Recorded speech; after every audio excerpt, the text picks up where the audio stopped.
Hej, hej, hej, hej! Witam was wszystkich bardzo serdecznie w zapowiadanym live'ie. W końcu był zapowiedziany na Instagramie, więc jeżeli chcielibyście się częściej dowiadywać o live'ach, zapraszam na Instagrama. Planowany livestream jest na dzisiaj, na jutro. Okolice 16. Ja sobie tutaj włączyłam live'a troszeczkę szybciej. Dałam wam możliwość tak jakby wskoczenia. Stwierdziłam, a przyjrzymy sobie do końca, że tak powiem, opening. I teraz będziemy zaczynać. Skończyliśmy akt pierwszy i gramy teraz jako Kojiro. I jak zabijemy tego typa, tego chłopaka od Aoi, to Noriko powiedziała, że będzie nasza, ale ona zleciła zabójstwo tego typa na jakiejś innej stronie podobnej do nich i właśnie jak ktoś oglądał poprzedni, to już jest tak zawiła historia, że w sumie nie ma co opowiadać, bo tego jest za dużo. Ojej. No, więc ja już tutaj włączam muzykę z gry i zaraz wam wyłączę Milcie. Powinna zaraz giera wskoczyć. I tak, ile będziemy dzisiaj streamować? Podejrzewam, że około 2 godziny, bo w sumie muszę jeszcze coś porobić, a tak mi się wydaje, że już w ciągu tych następnych 2 godzin powinniśmy przejść do kolejnego aktu. Halo, proszę Państwa, czemu mi się tutaj Państwo nie pokazują?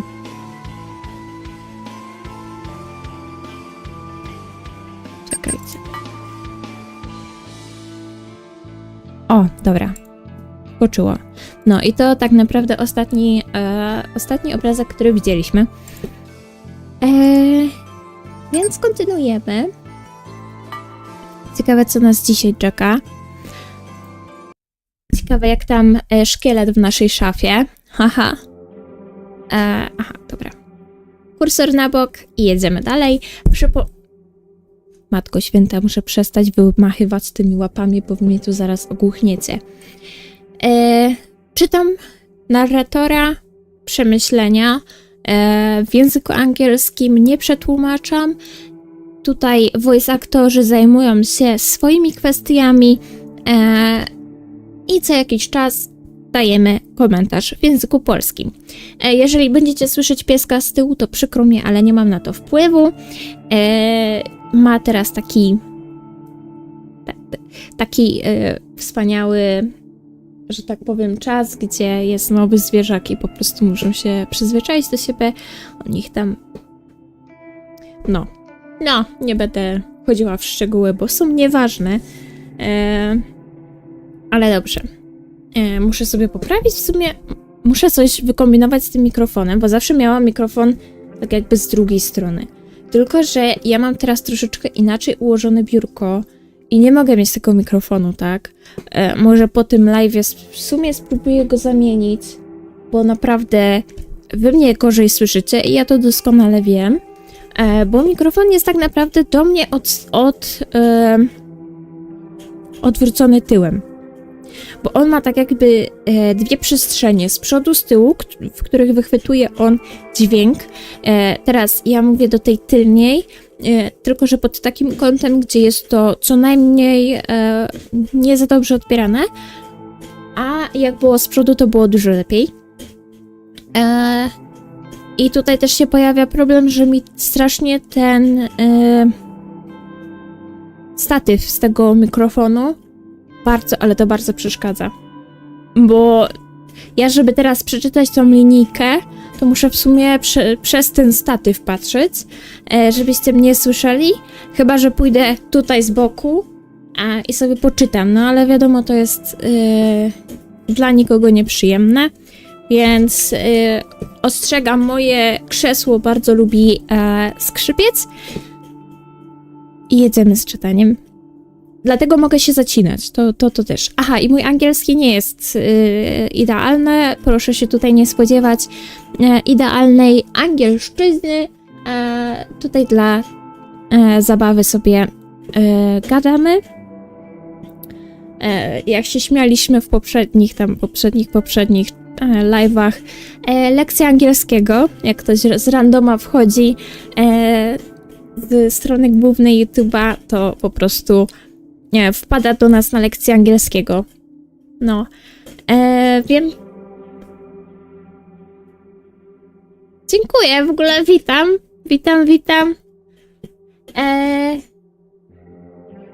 Dobra. My będziemy już powoli zaczynać, bo w końcu w sumie z tych 2 godzin, godzinę ja przegadam, a drugą w sumie nie dotrzemy do chapteru drugiego aktu, końca aktu drugiego. No, więc tak. As few hours sleep didn't offer much in the way of refreshment. Have to be at the morgue again in an hour. Not that there's much to do there since the place was robbed. Perhaps a few more cadavers will have arrived. Perhaps Junpei Matsumoto's corpse will be there. I should take this opportunity to take a breath. Been a while since life slowed down like this. No requests coming through for corpse call. No bodies to haul around town with Tomoe. No cadavers to catalogue at the morgue. Life should be good. I'm still alone. And Noriko may decide to discard me at any moment. Why does that make me want her more? Do I want to prove my worth? My value? Prove to her that I'm worth keeping around? Don't know. Doesn't matter in the long run. After brewing myself a cup of coffee using the French press Tomoe gifted me, I take a seat in my chair. Sitting alone in the darkness is somewhat depressing, but it's only temporary. I won't be alone forever. Soon, Noriko will sit here with me. We'll be together in the darkness. I'll make her see my worth. I'll make her love me the way that I love her. I'll make her feel the void that Shizuku left in my life. I'll make her treat the gnawing pain in my insides. I'll make her save me from falling into despair, from falling into old habits. Noriko will save me from myself, just like Shizuku once did.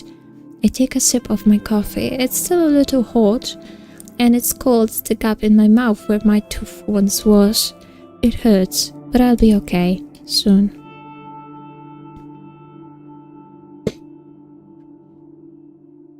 It's hard to hide a smile when plans unfold perfectly.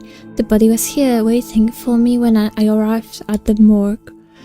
Staring down at the pallid corpse of Junpei Matsumoto fills me with more satisfaction than I thought possible. The dog is dead, and my early morning encounter with his executioner wasn't just some fever dream born from wishful thinking.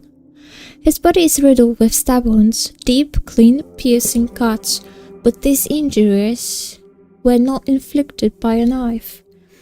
I'm no forensic pathologist, but the wounds are too thin and too deep. Each intrusion is about the width of a chopstick. Doubt he was killed by chopsticks, though you never can rule out everything. My gaze pans down his body looking for anything of interest. The rest of his form looks ordinary, nothing to note. I'll zip up the bag for now and return him to his allocated cold chamber. Might take him out once in a while to have a laugh. As I raise the zipper covering his legs and groin, I have to shift his arms to fit them within the HRP.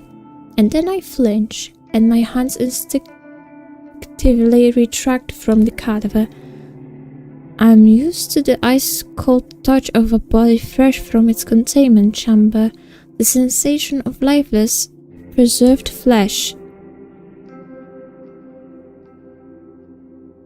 Ej, nie gadajcie, że on jeszcze żyje. It wasn't the sensation of touch that caused me to startle. It was the sight of something out of the ordinary, something I'd somehow missed during my initial observation. Junpei's fingers. 5 thick, meaty digits, one on each hand. 10 perfectly intact dead, but... A myśmy mu te palce połamali i ponabijali na widelce. Coś jest nie tak.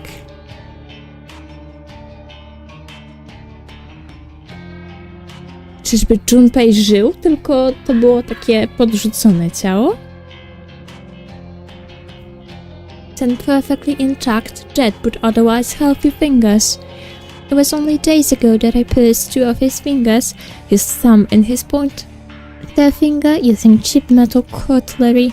I can't forget the distinct feeling of plunging those implements through flesh and bone, pinning his fingers to a table. The corpse before me shows no evidence of ever being injured in such a manner. Nobody can heal wounds like that without medical attention. Even then, stitches and scars will remain. But Junpei Matsumoto's stitches are 100% intact and puncture-free. Interesting. Come to think of it, didn't I snap another few of his fingers in half that time I confronted him outside his apartment? I'm sure I did, crushed the bone within my own fist.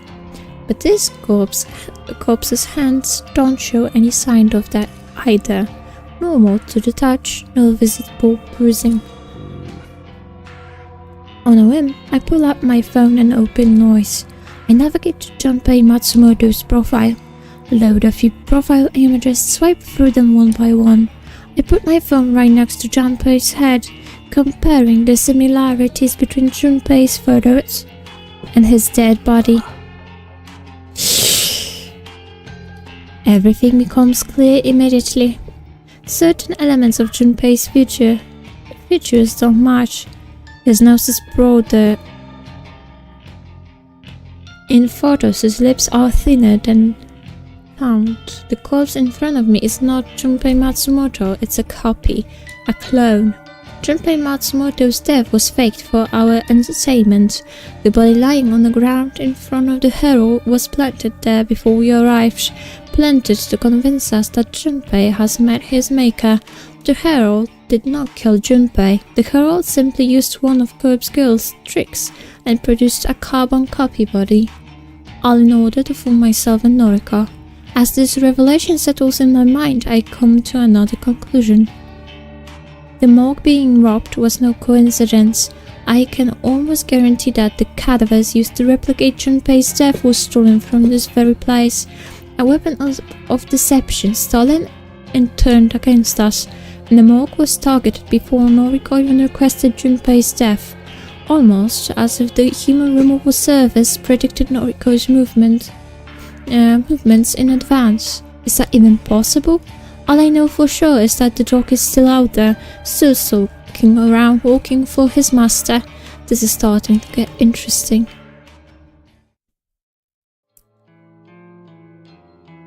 Podejrzewam, że nie pachnie tam za dobrze. Okay, I think I'm up to date. I guess it was a good thing you decided to prod and poke Junpei's corpse, as you put it. Guess so. I thought you were just being your usual morbid self, taking corpses for your own use, whatever that may be. Pamiętajmy, że to jest kłamstwo, że on tylko tak powiedział, żeby Noriko poczuła się, że w sumie negocjuje z nim. Don't know what to tell you. Well, I'm glad you acted. Faking Junpei's death. What's their end goal? What did they really accomplish by pulling such a stunt? There's a million possible answers to the question. Can know the real truth? Not Obvious yet. answer would be that they wanted to deceive us. Make us think we have the upper hand. I came to the same conclusion. They think they've fooled us. But we know better. Can we use that to our advantage? Don't know. Sometimes you're helpful and other times you're just... Noriko, bądź grzeczna. Bez przesady, wszyscy skaczą wokół ciebie. What? Never mind. Okay. It irritates her when I withhold my thoughts. Sometimes I act like this just to elicit a reaction from her. She's cute when she's pissed off. I don't know what we should do next. Się poprawić na krześle, bo się zaraz zacznę do tyłu wywracać. We're kind of at a dead end, right? Kind of. Corpse Girl's website has gone silent. No one is requesting deaths anymore. But if I'm to believe the news, there are still dozens of people being killed all around the city. No, przez the Human Removal Services. Which means the human removal service is still as active as ever. Don't beat yourself up. Don't have any cadavers at the morgue anyway. Can't exactly fulfill any requests. True. She sighs and rubs her eyes. Despite her tired, exhausted appearance, she's dealing with recent events rather well. For Noriko, at any rate. Can you let me know when the morgue starts filling up again? Sure. Hang on. There is one body there. Fake Junpei. Yeah. Not much use, though, I suppose. No, not really. Keep me updated. Okay. She rubs her eyes again and tries to hold back a You look yawn. correct. Sorry. Things are tough right now. It'll get better. You'll cause some deaths soon enough. Nie wytrzymał. My words have the strange effect of actually cheering her up slightly. I know we're not exactly the most normal people. The things we do, the causes... Oh, wybaczcie. We devote ourselves to, they are wrong. There's no other way to put it. I know this. I trust that Noriko knows this as well. We're morbid, sick, disgusting. Noriko slaughters innocent people in the name of Corpse Girl, her fabricated idol or alter ego or whatever else she could be. As for me, I've got as much blood on my hands as Noriko does. She likes to believe she's innocent, but the truth is that she's just as guilty as any killer. I don't see myself the same way. I know for a fact the things I've done are enough to put me behind bars for the rest of my life. I don't try to convince myself that I'm something I'm not. I'm a criminal, plain and simple. But Noriko is a kindred spirit. We're connected on some level that I don't expect the average person to understand. We're bonded by the things we've done, the death we've witnessed. Looking at her now, this tired girl, worn thin by stress, I can't help but be reminded of Shizuka. I messed up with Shizuka. I didn't take the time we had together seriously. I took it all for granted. I won't make the same mistake with Noriko. I'll make her mine and I'll prove my love to her every day. Perhaps that will convince her to not discard me when I've run out of years. Want something to eat? She glances at me and opens her mouth, but waits her words before speaking. But you know me. I know. Of course I know. I know so much about her. She doesn't eat, not unless she absolutely has to in order to live for another day. Something light? A salad? I want to share a meal with you. I can't. Okay. I understand. Jest tak szkoda. I do. I get it. It's Noriko. Her convictions are what I admire most about her. What would it say of her character if I could break her convictions with a simple We invitation? should get married. Huh? Huh? A few days ago, you said you'd be mine. I told you something like that, yeah. Ale. But that had a condition. You had to kill Junpei. She's right. I didn't manage to kill him. Does that mean I don't deserve her? Maybe there's something else I could do? Let me prove that I'm a man you can love. I'll think about it. Okay. I'll take that. It's better than an outright no. Maybe you should get going for now. Okay. I'll leave her be. Should get some sleep myself. Later. Bye, Kojiro. Something about the way she says my name sends a chill down my spine. It's not a pleasant sensation. It's not a feeling of elation or excitement. It's uncomfortable, disconcerting. I shrug it off and leave the factory.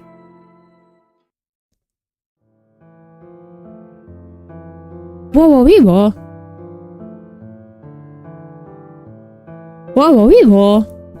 I have uncannily vivid recollection of To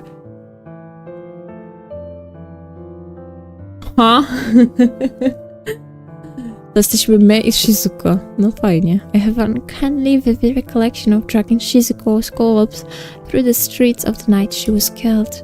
I had witnessed the collision. I watched speechless as the asshole who ran her down drove away like a coward. It took me a while to gather the strength to collect her crumpled body from the asphalt. By then, it was around 7 o'clock. The sun has set, but a silver light still peeked over the horizon, tinting the sky with orange hue. People kept screaming at me. Wasn't doing anything wrong, wasn't trying to smear Shizuko's blood on the sidewalk, just wanted to take her home. She was hurt or dead, no point leaving her in the middle of the road. She didn't comment on my suit, got all dressed up just for her.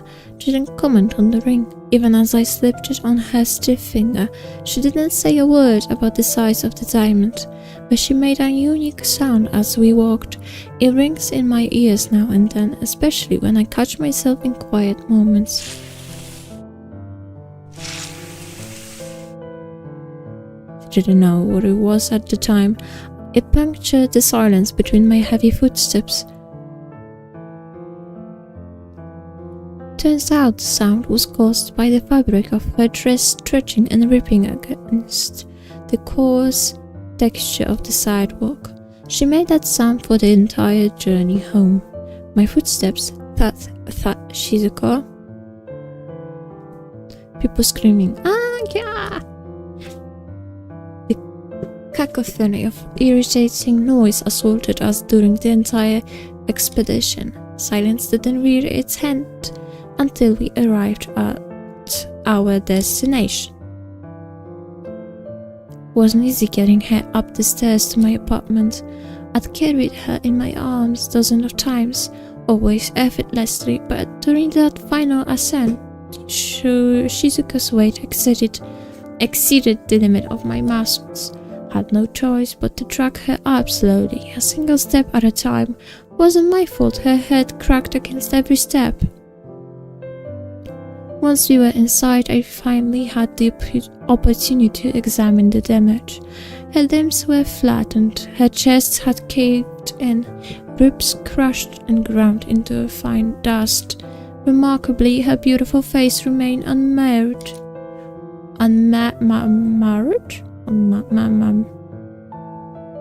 She looked at peace, despite having died in pure agony not long before. And that was the last time I kissed her. I planted my lips on hers and found comfort in the slight warmth that still remained. And then I closed her eyes.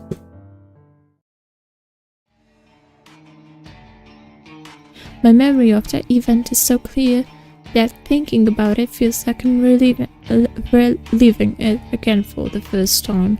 The pain hasn't dulled. But I'm glad I don't live in that apartment anymore. Climbing those stairs every day would only serve to remind me of dragging Shizuko behind me. I cut myself free from the chains that shackled me to her, but I can never destroy the memories. I think they'll haunt me to the end of my days. Perhaps that's why I'm so desperate to fill the void she left in my life.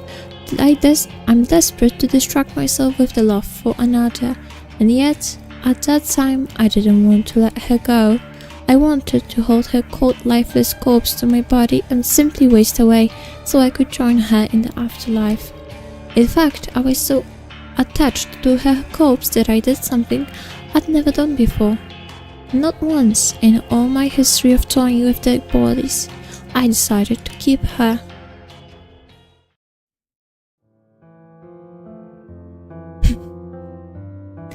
Nice. Don't know whether it was out of despair or depression or desperation. Don't truly know why I decided to do such an odd thing. Possessed by a single disturbing idea, I emptied out the small storage closet in that old apartment, discarded everything within. And then I carefully, delicately, lovingly placed Shizuko inside the dark space. She stood up against the wall almost casually, almost like she was alive. I held her in place with some rope fastened to the wall, a loop around her neck and a few bindings around her waist. She sagged a little, but it wasn't overly noticeable. There Shizuko stood before me. Though her gaze was lowered, I could almost fool myself into thinking she wanted to greet me, or she wanted to simply say goodbye. Goodbye. Something I'd never considered saying to her, but I knew it was time to say goodbye to her, and to say goodbye to myself, the me that shared a life with her, the me that lived in shame of the things I had done. Into that small storage room I piled the evidence of my guilt, all the macabre and sickening paraphernalia I had collected over the years found a new home within that dark space. Photos of corpses, tomes written about embalming and mummification, countless books by Nobel Sinclair, the author I held so dearly to my heart. Everything and everyone that made up Kojiro found itself inside that room, and with one last look at the girl, I slammed the door and locked it tight. The ceremonial act of locking away everything I once loved had a cathartic effect, but the moments after that aren't as clear in my mind. I know that I sealed up the room and concealed the door, but I don't recall the effort that went into doing so. O nie, to dlatego to śmierdziało jak pleśń i w ogóle jak rozkładające się ciało, bo to serio rozkładające się ciało. Kojiro, I know that I decided to leave the apartment behind, but I don't recall talking to the landlord. I know that I tried to move on.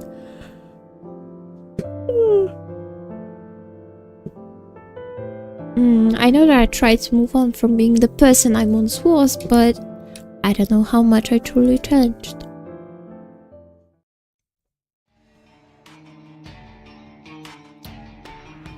Because just over a year later, I'm still in this world, taking part in truly disturbing acts.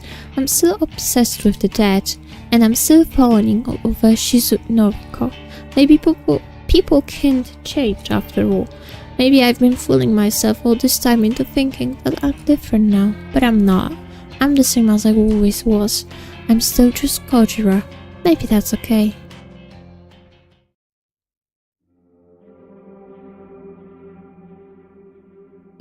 Ale nam te dni szybko mijają. Some good news for you.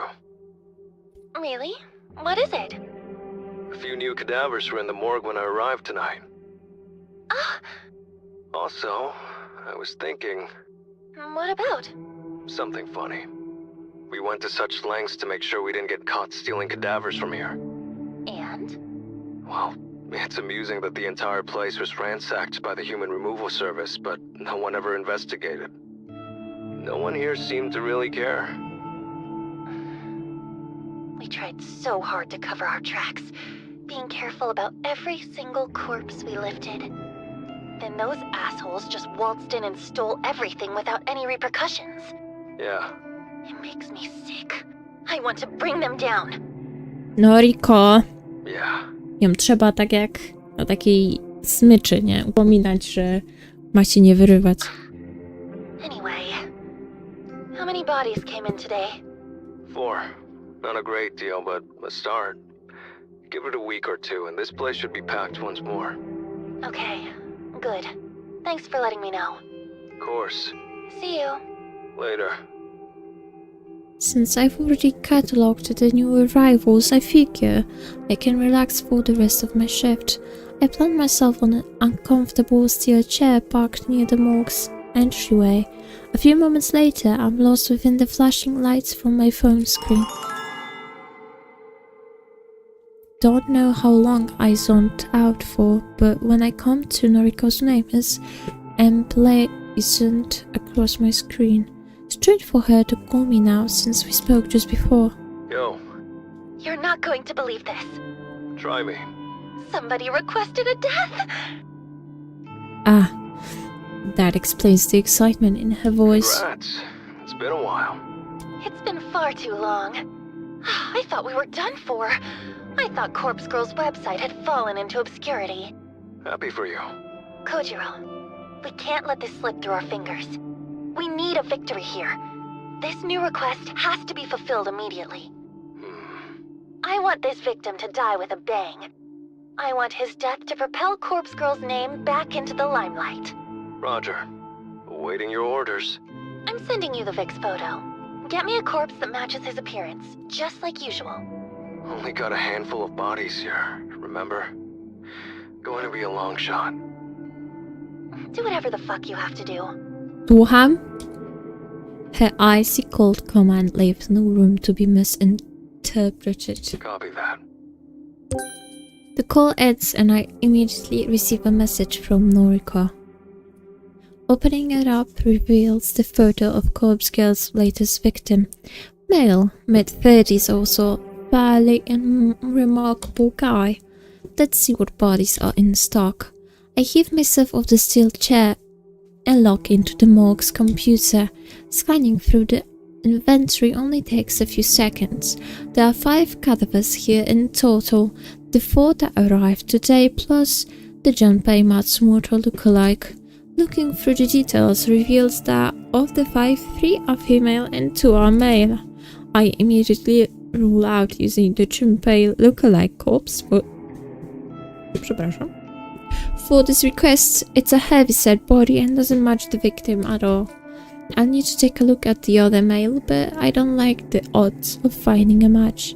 I navigate to the cold chamber and open up the cache housing the corpse in question. The cold air spewing forth from the open compartment fogs up my glasses. I calmly remove them, wipe them against my coat, and return them to their rightful place. After unzipping the body bag, I am met with the face of death, a sight I have become more than accustomed to after many long years working here. This guy is just an average-looking as Corpse Girl's victim. Seems like the type of person you wouldn't notice in a crowd. He'd simply be a blur against the sea of bodies. Might be exactly what we need. I compare his features to those of the victim in the photo. He looks similar. Couldn't exactly mistake him for a relative, but maybe with a bit of Noriko's makeup handiwork, he might pass off as a close enough copy. Only one problem. Unzipping the body bag further reveals that this guy only has one arm. His left arm has been severed just below the elbow, leaving a surgical stump. It's something that he has clearly lived with for years because the area in question is clean. Probably had a prosthetic limb before moved to the morgue. This particular feature is a deal breaker, too hard to convince the victim that this is his own corpse if it's missing a limb, although perhaps Noriko could factor the missing limb into the cause of death. If he bloodied the stump a bit, it could be made to look like he lost an hour before he died. I reach for my phone and call Noriko back, getting sick of You the find a suitable chit-chat. corpse? Almost. Got a guy about the same age and build. Plain face. Needs some work, but could do the job. Great! I'll send Tomoe over with the van right away. Just one thing. What? The body is missing an arm.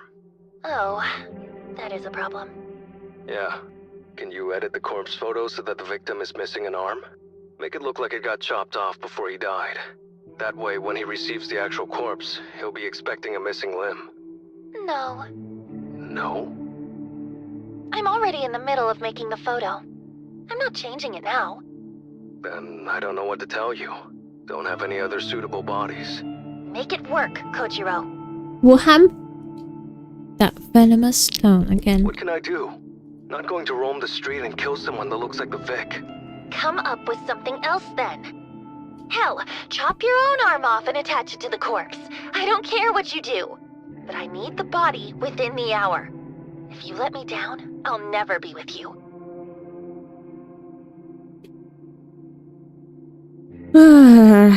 Biedny Kojiro. Our relationship is tied to Corpse Girl's fate. If you let her down, you'll let me down. Ja naprawdę nie wiem, co ona oczekuje. I totalnie odwaliło. And I don't like being let down. My phone beeps twice as if to protest Noriko abruptly ending the call. Fantastic. She likes backing me into corners. What am I supposed to do? It's clear that she doesn't really have any intention of being with me. She's using me, dangling the promise of something I desire right in front of me. And yet, I need to have her. I need to prove to her that she should be with me. I lower my glasses and gently rub my brow with my fingers. Shit. I've got an idea. Ty odrąbiesz rękę od tego lookalike'a Junpei'a i przyczepisz ją do ciała tego drugiego? Zamknij sobie okno, już do was wracam.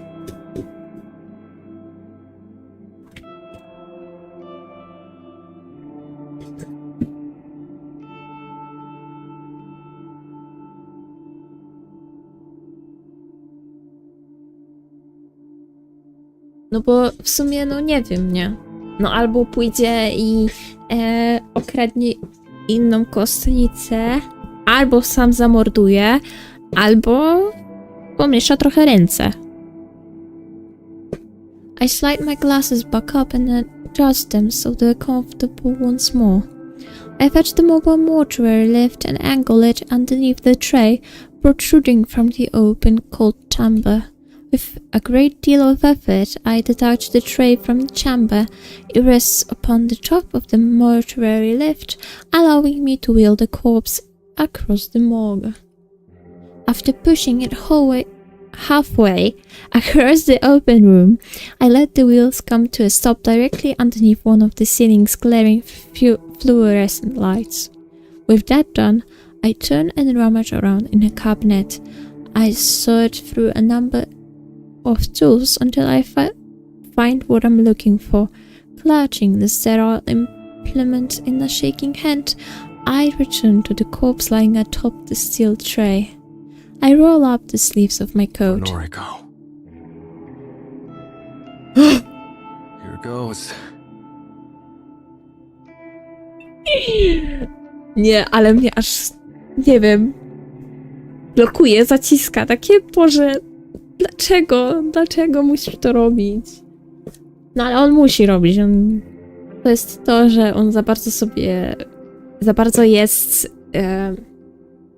że tak powiem, zafascynowany Noriko, żeby móc sobie logicznie powiedzieć nie. Tym bardziej, że doskonale wie, że jeżeli on przestanie współpracować z Noriko, jak tu Moe przestanie współpracować z Noriko, to ona się ich pozbędzie. A że wiedzą za dużo, no to już będzie po nich. Więc na razie i tak nie ma wyjścia, jak nie ma planu ucieczki. Nie!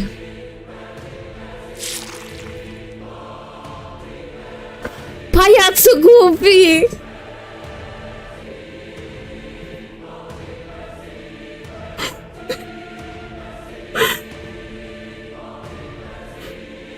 No co ty robisz?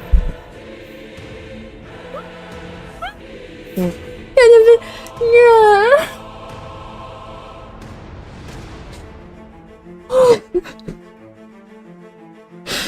Kojiro! Przecież ja ci dałam na tacy! Odpowiedz, co masz zrobić! Nie!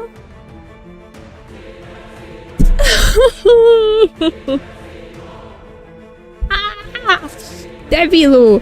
When the metal bone saw the exchange of the soft flesh of my arm, I have to grate my teeth to refrain from screaming. Boże, ty pajacu głupi. I angled the blade so that it cuts away from my elbow. Need to leave that intact. The cutting process is pure agony. To prevent myself from passing out, I keep my breathing steady and try to focus on something simple, something my brain can handle well. Aflame with pain. I begin to count. 1, 2, 3. I count the seconds that it takes for the jagged saw shaft to reach bone. 15, 16. Still just flesh and muscle and blood spurs down my coat. 20, 21. I think I reached sinew after 24 seconds, but it's hard to tell because there's a terrible numbness that is somehow worse than the original searing agony.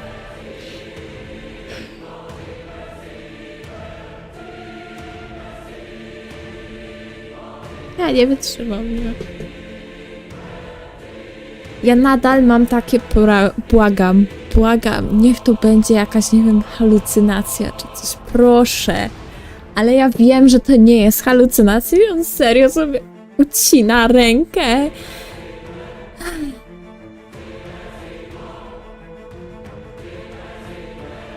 My fingers clutching the saw begin to slip due to perspiration.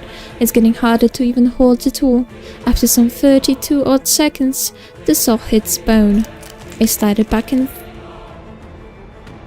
forth, cutting into the giant smasher with as much strength as my falling. Kurde, nie wiem się wysłowić. As my failing board can muster. Vomit and drool have soaked the front of my coat. I began to smell together with the blood. It's forming a shallow pool at my feet, and the stench of the mixing liquids threatens to overwhelm my senses. Counting the seconds has become infinitely more difficult. 43, 44, 30. Was it 21 seconds so far? No, it's been longer than that. It has to be a minute by now. I've been sawing into my own arm for a full minute, but the blade still hasn't cut through all of the bone. Don't recall when I fell to my knees. Don't recall when I stood back up. Don't recall running my slimy fingers through my hair, or when flakes of blood splattered against my glasses, or when my blood relieved itself. Don't even recall why I'm doing this. Is it for Shizuka? Is it because I love her? No, Noriko. It's for Noriko actually, it's for Corpse Girl. I have to prove I'm worthy of her. I have to be loved by her. There's nothing else for me. 97, 98. As my count reaches 99 seconds, my right arm falls to the wet tiled floor, flopping like a dead fish against the deck of a boat. I let out a groan of what can only be called relief, and I slump in on myself, resting in a pool of foul liquid.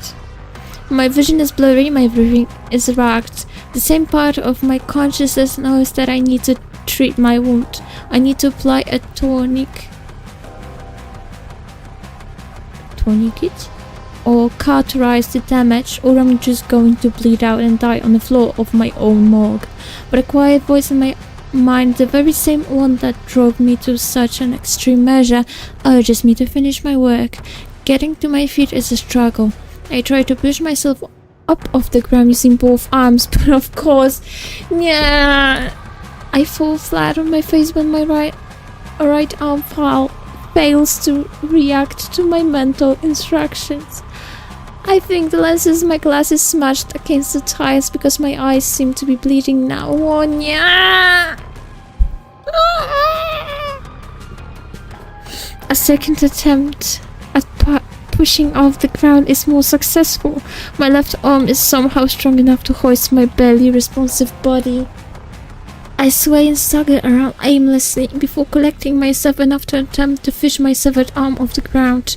Luckily, I managed to grasp the blood and vomit-soaked wrist of my former limb with my own good hand. I drag myself toward the mortuary lift that holds aloft the corpse I need to attach my arm to, but I didn't think this through. I don't really know how to attach a severed limb. I bloody on the corpse's stump with my useless arm, trying to find some point of connection that it will magically fuse the limb to the corpse. It's hopeless. As I madly flail the arm around, I can't help but laugh at the whole situation. Of course I can attach my arm to this corpse. The corpse is missing its left.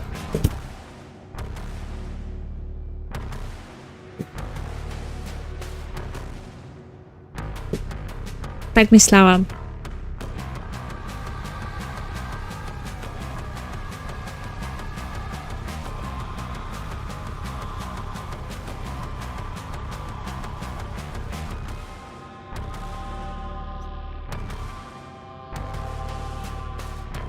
Part of my right arm. Good one. I throw my useless detached arm behind me and rest my weary body against the mortuary lift. Accompanying my laughter is the laughter of somebody else nearby. I have to listen really intently to confirm that I'm not just hallucinating. But I'm certain that somebody just walked into my line of vision, even if they are nothing more than a dark blurred silhouette. Oh, bro. You don't look so hot.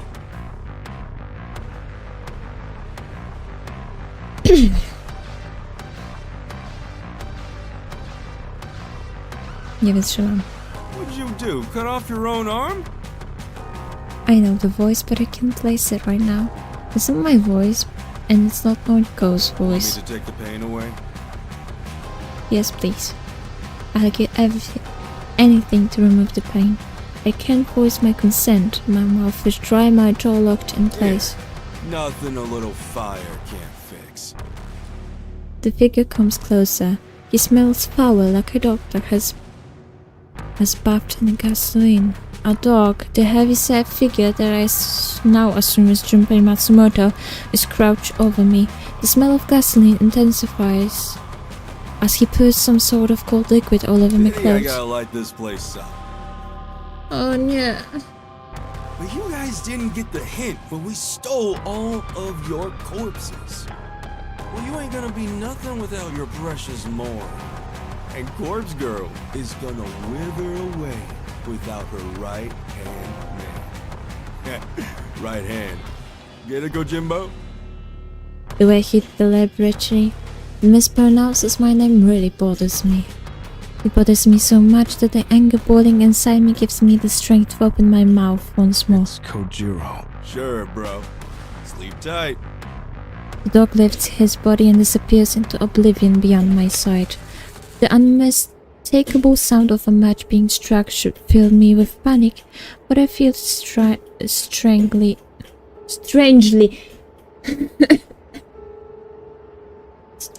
calm.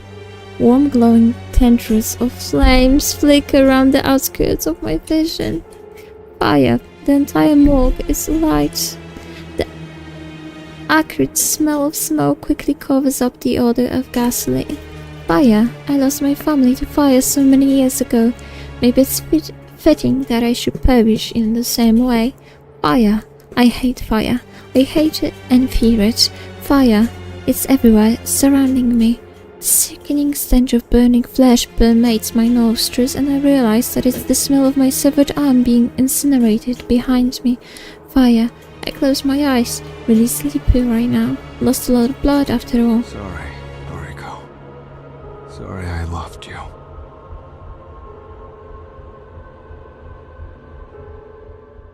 Uff.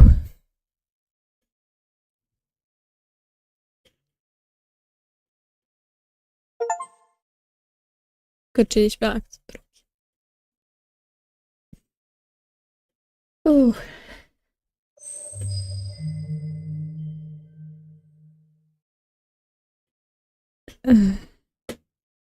No cóż.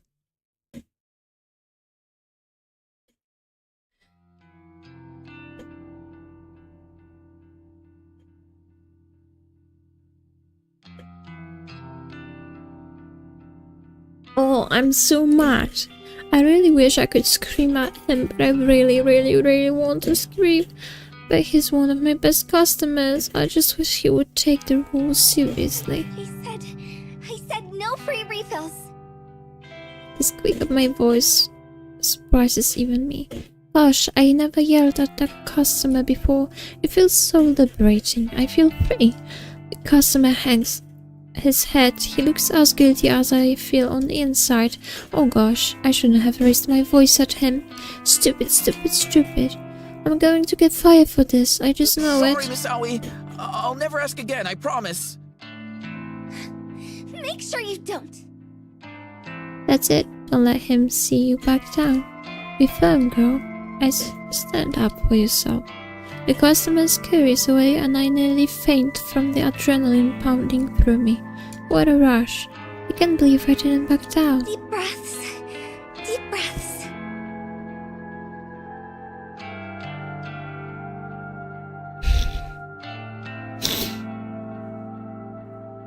Powiem wam tak, nie?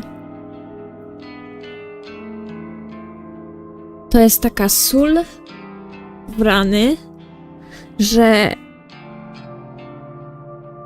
dla cholernej Noriko poświęcił się Kojiro, a potem zaraz od razu przechodzimy do czegoś takiego. Może ja nie powinnam płakać.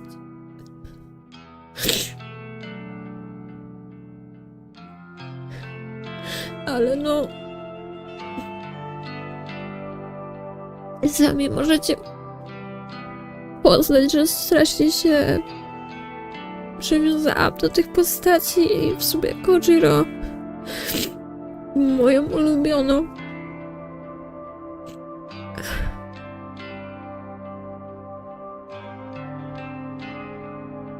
Ale mi jest aż zimno, nie? Jest zimno, ciepło. I głos mi się łamie. Ona też powiedziała. When I feel like I'm calmed down, I fetch a cloth and begin to wipe down some tables. This place hasn't been too busy lately. I still shake when I think about the incident last month that drove away a lot of our customers.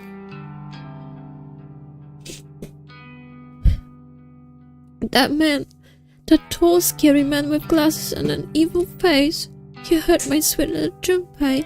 He cornered him in this very cafe and stabbed his fingers with cutlery. What kind of sick freak does such a thing? I know there's something between those two. I can't ever forget the time that man left Junpei all bruised and broken on the ground outside his apartment. I hate the man. What does he think he is? Bullying my sweetheart. A pleasant little chime rings out from my pocket, and I recognize it as the notification I set to let me know when the cafe is closing. Guess I better get going. Luckily for me, I'm not on closing duty tonight. My coworkers will take care of all of that. All I need to do is sign out of the employee app on my phone, and my full shift will be automatically recorded. Then I'll get paid on time just like usual. Bye, everyone. I wave farewell to the other girls and duck out the front door.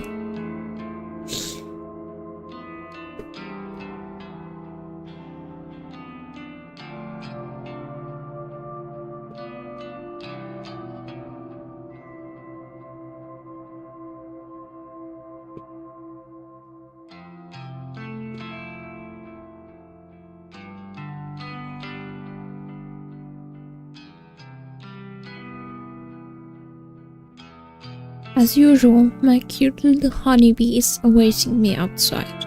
Sup, baby doll? Junpei. I rush into his arms and give him a big snuggly cuddle. I'm so happy to see you.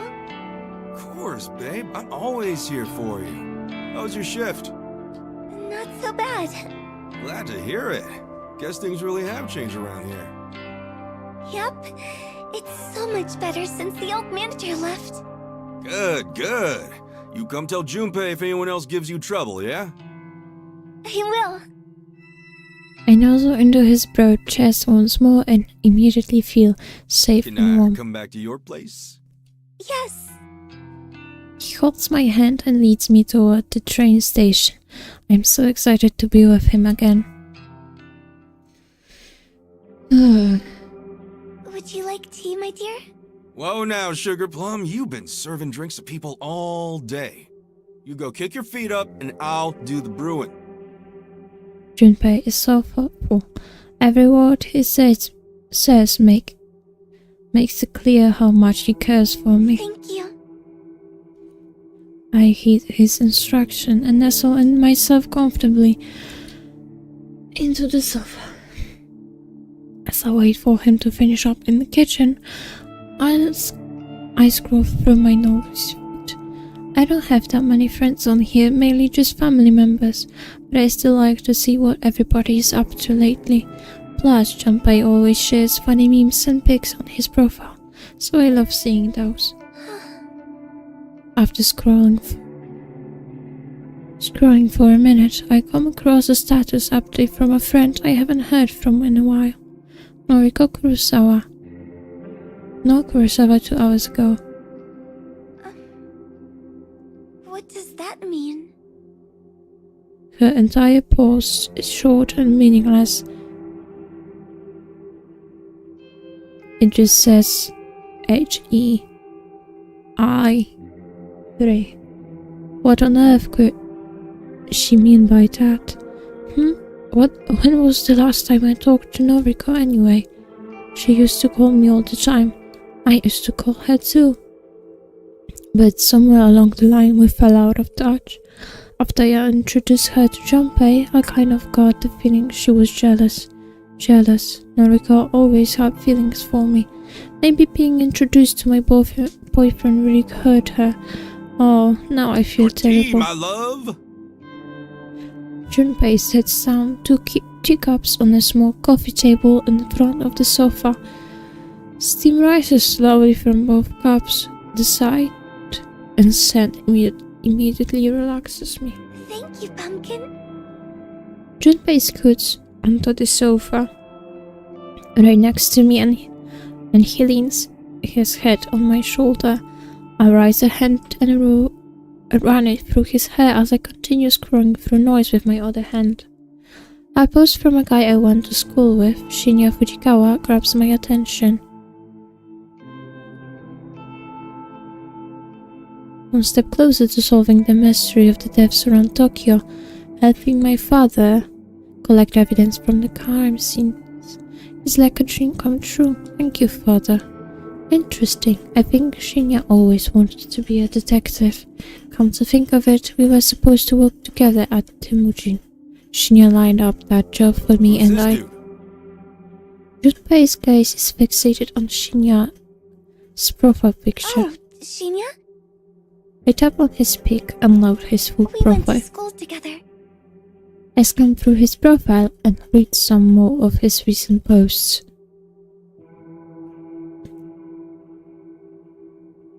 My father has enlisted me to help with his top secret investigation. Can't divulge any further information. My lips are sealed. Top secret. So happy that I managed to get a lead on this case. I submitted some information to the detective in charge of the serial murders around Tokyo, Senior Detective Fujikawa, who just happened to also be my father, and he said I can join the investigation team as a probationary member. This guy has a real father complex, doesn't he? Maybe. No one tells you what to expect when you experience heartbreak. No one tells you how hollow and empty you will feel. It's important to throw yourself into your work. I will do so. Heartbreak? Something about this dude tells me he's never had a girlfriend in his life. Uh-oh. I wonder. Farewell, my love. I'm sorry I couldn't be the man you wanted me to be. Tomoe Watanabe, my soulmate, my other half, my one and everything. Please forgive me. Have some dignity, dude. Wow. He really likes to share everything, doesn't he? I swear, he never used to be this dramatic. Albo go po prostu nie znałaś. Junpei yawns and puts his arm around me. A classic move. He's so sweet and romantic. I put my thumb down and snuggle into his body. He's like a big soft teddy I bear. should get going once I finish this cup of tea. Really? Do you have to go? Yeah, sorry, babe. I gotta check in on Mom tonight. Oh, okay. You'll be okay, right? The thought of being alone forms a pit in my Don't stomach. worry. I'll help you out before I leave.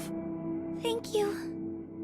Junpei takes one last sip of his tea and gets to I'll his check feet. the usual stuff. Yes, please.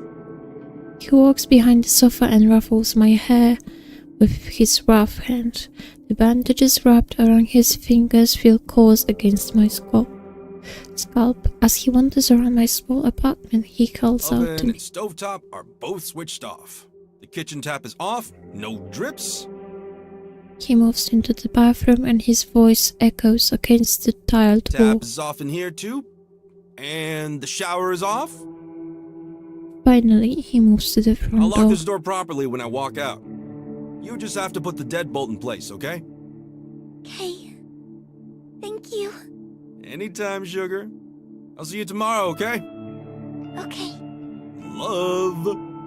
With that, Junpei walks out the door and closes it behind him. I quickly dash from the sofa to the door and slide the deadbolt into place. Done. The door is locked. The door is locked. The door is locked. I take a deep breath and tiptoe back to the sofa, then collapse on it. Onto it. Junpei is so good to me. He truly helps me out.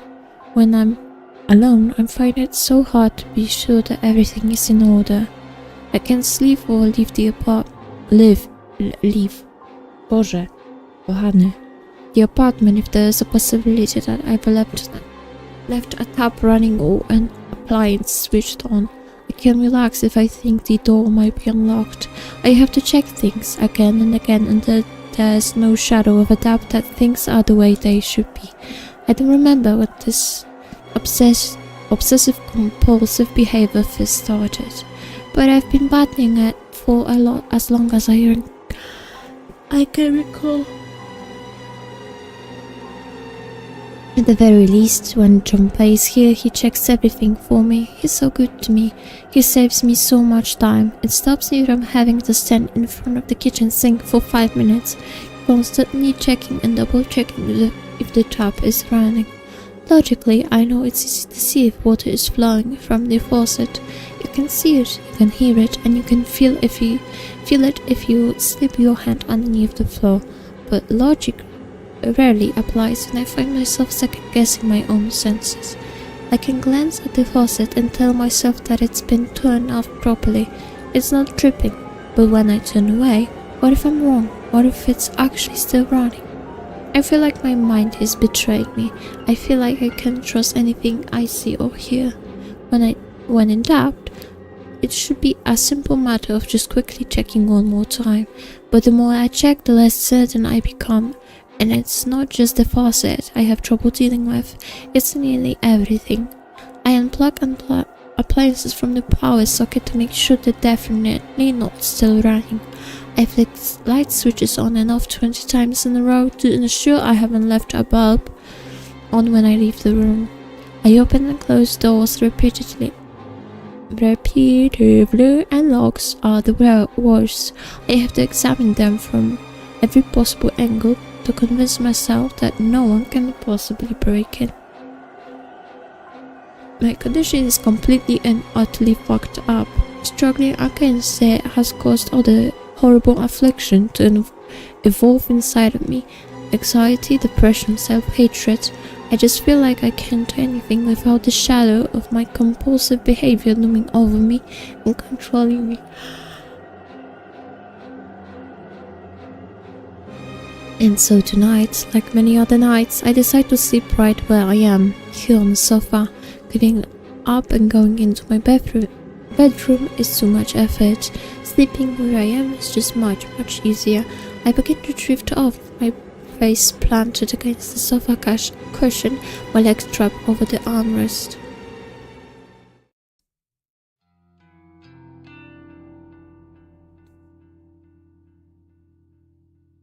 I'm thankful I don't have to work at the maid cafe today. My neck is a little sore from a terrible night's sleep, but I won't let that get me down. It's Monday, the start of a fresh, brand new week. I've got lots of exciting things to look forward to. Powiem ci tak, moja droga Aoi. Mam to głęboko gdzieś. Szczerze, to jak dla mnie, to ty już dawno powinnaś nie żyć, a Kojiro powinien żyć. No ale niech ci będzie. Mam nadzieję, że jej chapter i akt nie będzie długi, bo naprawdę nie wytrzymam, nie? For starters, I'm expecting a delivery of some items I ordered online over the weekend. It's mostly snack food, but still I can't wait. Secondly, I'll get to see my Junpei again this afternoon. I'm going to go meet him when he finishes work. Third, my favorite anime airs on Monday nights. There's a new episode every week. Well, except for when they run repeats after a season has just finished. Junpei loves anime as much as I do. Granted, he's not into my favorite series. He says it's a little too girly, but he likes a lot of other shows. We have so much fun discussing characters and stories we like, even if the shows he watches scare me a little bit. Yes, it's going to be a good day. It's going to be a good week. My upbeat mood is instantly shattered when Noriko Kurosawa's name lights up on my phone screen. She's calling me? We haven't spoken in so long. Why? What does she want from me? Noriko, she's such a chore. She whines and complains so much about her life, but she doesn't know how good she has it. So what if she's scared of leaving her apartment? Agoraphobia isn't that bad. I'm scared of everything. Everything. She's so selfish, thinking she's the only one who has it rough. Co za dwulicowa świnia! I'm so tired of tiptoeing around her feelings and her stupid sensitivities. Hello? O ty! Aoi? Hi, Noriko. Hey, listen. I know it's been a while, but can I stay at your place for a few days? I got booted out of my apartment for not paying the rent, and, well, I was living in this abandoned factory, but I can't do it anymore. I hate being there alone. The guy I was spending time with just disappeared, and now, Aoi? Are you there? Is this crazy bitch for real? She hasn't spoken to me for weeks, months, and now she wants to live in my apartment. Sorry, Noriko. You can't stay here. Well, fuck you too. My phone beeps twice and the call abruptly ends. What the hell is her problem? Before I can even blink, she calls me again. I'm hesitant to answer this time, but... Noriko? Sorry, I overreacted. I think I'm in trouble. I think Corpse Girl is trying to kill me, and I need somewhere safe to stay. Corpse Girl is trying to kill her. I think Noriko has finally lost the plot. Whatever sliver of sanity she once held onto has finally slipped between her fingers. Corpse Girl isn't trying to kill you. What? How would you know? You are Corpse Girl. Remember? No tu się odjanie Pawla. Ja bym musiała wstać i się przejść, nie? What? How do you... I'm the one who wants to kill you. Tak wiedziałam. I'm going to fucking murder you in your sleep. Noriko's silence convinces me that her memory is returning. Perhaps she called me in some delirious state or because of some fever dream. Shit. The call disconnects as she curses. That stupid bitch, did she seriously forget who she was talking to? I've had it up to here with her. As soon as Junpei works out the location of her factory, I'm going to go there myself and slit her throat open with my fingernails. I let her bleed out all over me and tell her that she never meant a thing to me. I don't care how much she loves me. Cholera jasna.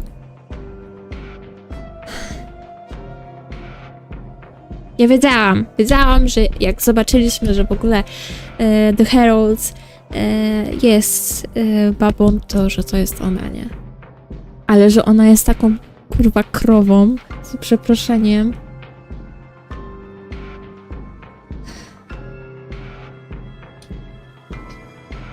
I'll end her life quickly before she has a chance to confess her feelings with one last gasping dying breath. Once Noriko is dead, the human removal service will no longer have any competition.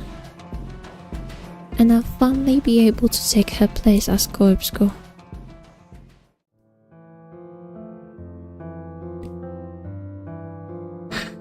During our school years, I was always envious of Noriko. She was so beautiful, so slim and graceful, and she had a wonderful family, parents that loved her more than anything. I never had any of that. I wanted so badly to be her. I struggled with my weight back then, but that wasn't the worst of it. I had an abusive mother and a father that essentially ignored my existence, well, until he killed me by splitting my neck open. I would have given anything to trade places with Noriko and feel alive again. It didn't matter to me that Noriko complained about every aspect of her life. She moaned about how much she despised her delinquent sister. She gripped about how her father walked out on her, but still sent her a birthday card every year. She lamented over the time her mother tried to kill herself in front of her and her sister, how her mother hung from the ceiling, barely alive for hours and hours until Yuriko figured out how to call for an ambulance. But I wouldn't have taken all of that trauma over my own upbringing. I'd have traded my life for hers without a second thought. Noriko had no idea how lucky she was. Even after all these years, I never really overcame my envy of her. I even went so far as to request her death through Corpse Girl's website. Of course she didn't die. How could she have? Junpei figured it out before I did. He forced his way into Corpse Girl's website and viewed all of the death requests. Someone, Noriko, had placed a comment on the request I submitted. A single line of text never intended to be seen by other eyes. That's me, bitch. Knowing that she had become Corpse Girl made my jealousy grow. I wanted to take her place. I wanted people to fear me just like they feared her. I wanted any other life, anything that would let me escape my own hellish half-existence. Thanks to trawling through her website, Junpei soon figured out the whole thing was essentially a hoax. Corpse Girl had no ability to cause death. Noriko was simply trying to con people into ending their own lives. It was pathetic. It made me laugh. I decided to play along with Noriko's delusions in order to ensure her downfall. It's finally time. I get to meet Junpei at the station and walk him home, yay! The Noise Corporation office is within walking distance from Shinjuku train station. Getting there is a breeze. Junpei walks on the 13th floor of the massive office complex. He's one of the top dogs. He's worked really hard to get where he is. I'm so proud of him. It's kind of funny to think that I almost got a job near him. The Temujin building is so close to Junpei's office. Noriko and Shinya hooked me up, but I completely bailed on them. Oh well, at the time I had no idea the love of my life worked nearby. I think I'm right on time, so Junpei should be here any second.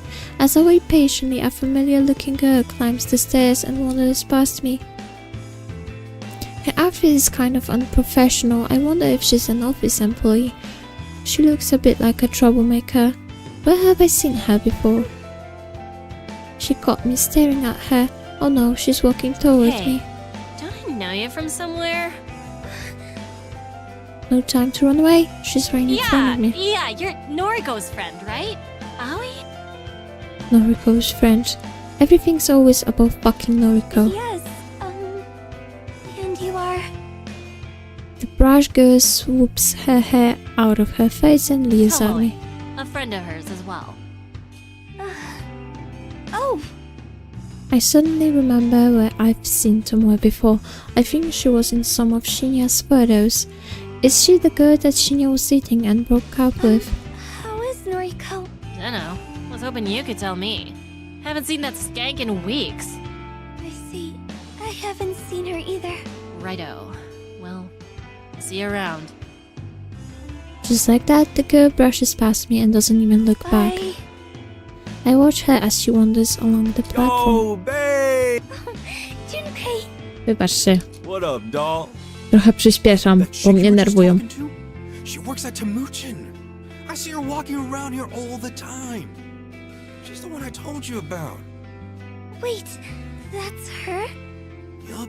She used to help that Kochiro asshole deliver putties for Corpse Girl. I've been waiting for ages to introduce you to. Oh!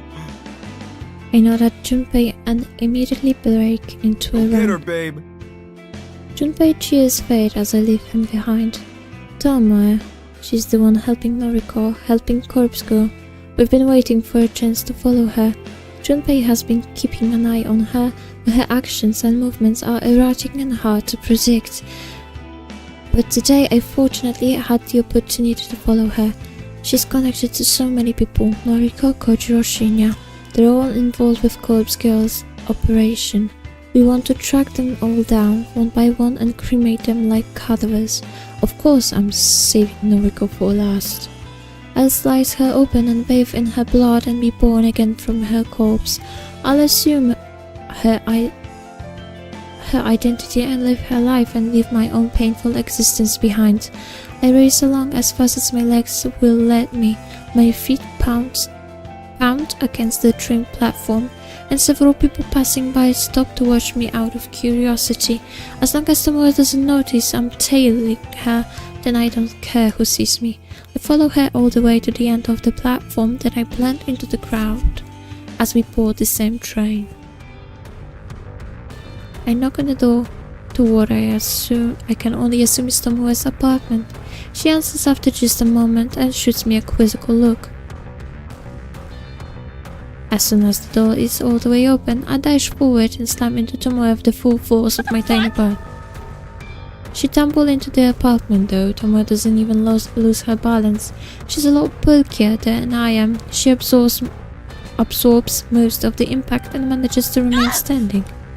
She grits her teeth and plants her hands on my shoulder, only to push me back with a mighty shove. What the fuck are you playing at? He just tackled me! I swing a fist at her face. She catches me off guard when she sidesteps my punch and brings her knee up to my gut.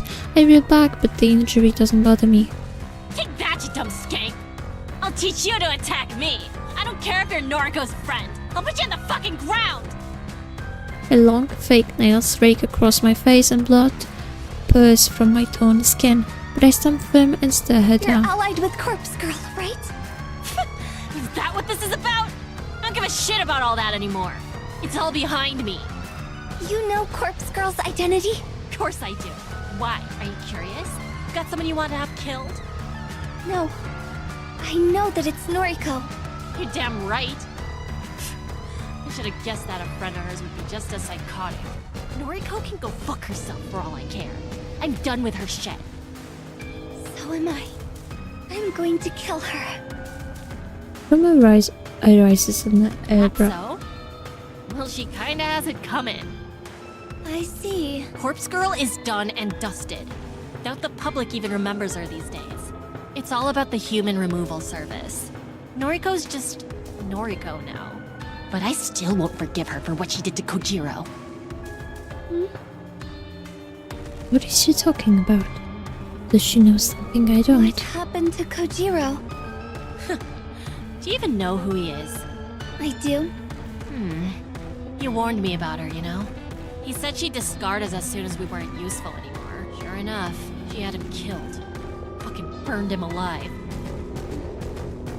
Interesting. Tomoe thinks Noriko killed Kojiro, when in reality, Junpei took care of the freak. He burned the entire morgue down around him. I suppose Kojiro's death caused Noriko's and Tomoe's relationship to fall apart. Everything worked out better than Junpei planned. Noriko will die. And so will you for your role in helping her. Oh, come on. Why are you so insistent on messing with me? I ain't never done nothing to you. Hang on. Even though this girl and exudes an air of stupidity. I didn't expect her to actually be this dense. Surely she's figured it out by Are you now. with the human removal service? I don't see You're anything. kidding me. You're the one Noriko has been fighting against this whole time. And you're her best friend. Your point? Are you the leader of your little group? No. Right. When Tomoe pauses to brush her hair behind her ear, I strike. My hand darts forward and grips her throat, and I begin to crush it between my fingers. The girl kicks and flares. She beats her fist against my outstretched arm, but I don't flinch. Her gurgling and thrashing brings me no joy. I wish people could simply accept their fate. Despite how tightly I'm squeezing her throat, she manages to form the beginning of a word. I can only guess that she's trying to call for Shinya. Shinya, the idiot boy she already broke up with. He can't save her now. I tighten my grip and stride forward, pushing Tomoe back and pinning her against the wall. She kicks out at me and hits me directly in the knee. I refuse to buckle. Her fingers continuously claw at my arm, slashing into my flesh and sending flecks of blood across the room. She thinks she can hurt me, thinks she can fight her way out of her fate, but nothing she does will ever injure me. You can't hurt the dead. This thought repeats in my mind as my face crashes into the floor. A ringing sound in my ears causes me to question what just happened. The residual shockwaves of a dual impact to my skull flows through my head. I wouldn't call it pain or even an ache, just the sensation that something collided with me. But I'm already on the floor, my lips pressed against the hardwood, my eyes twitching and examining shards of pottery falling to the floor around me. A blanket of darkness descends over me, and I hear the ragged sound of Tomoe breathing and someone's voice asking, "Are you okay?" But the question isn't directed at me. I don't think anyone cares that I'm lying here in my own blood. No, dokładnie. I can't count how many movies I've seen where characters claim that they've had an out-of-body experience. I've heard theories. I hear the stories in real life too. People on the brink of death or unconsciousness tell tales of how they could view their own body from a lofty spiritual perch. I never put much stock into such nonsense. How can someone dead or dying view the world with any form of clarity? When I died all those years ago, I didn't experience any such thing. It was kind of disappointing, even though I didn't expect much. Being clapped across the head in Tomoe's apartment was a completely different experience than the time glass shards pierced my neck. I feel like I'm teetering on the edge of consciousness.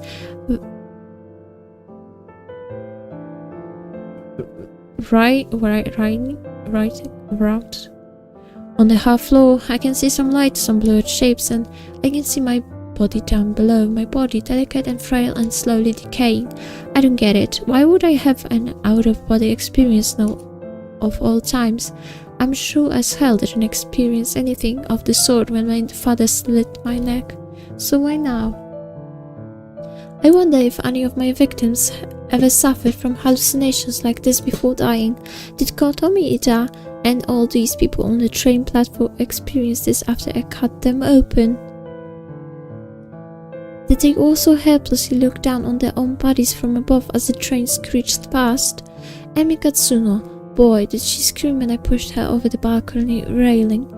Did her spirit leave her body to look down on her splattered corpse? What about the other nameless souls I've claimed for Noriko's website? There have been so many bodies piled up, countless gifts pledged in Corpse Girl's name. I didn't kill them because I wanted to shed blood. I did it to delude Noriko. That was the goal at the start anyway. Noriko never caught on to what I was doing. She took all the credit, thinking she was some all-powerful being in control of the fate of her victims. She never even tried to understand the truth. I slaved away from her, cutting and strangling and slashing and slicing. I piled up bodies for Noriko, but Corpse Girl claimed all the kills.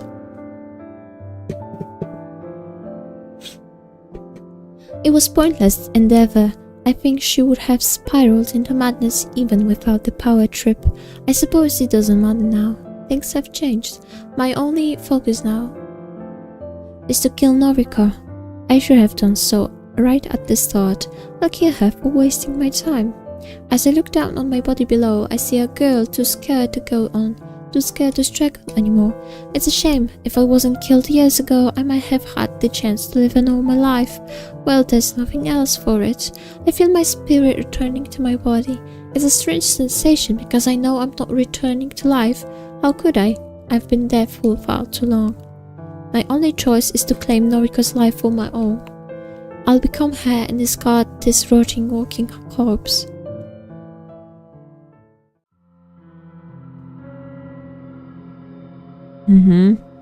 Cudownie. I can hardly see without my glasses. Everything is blurry, foggy, lacking a solid outline.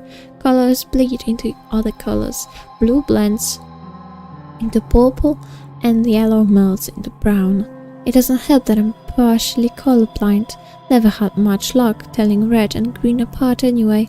Without my glasses, I'm practically blind. You're Helpless. finally awake. Fucking skank. She spits at me and her filthy saliva drips down the side of my face. It's warm. I try to lash out at her only to find my arms have been bound to my side.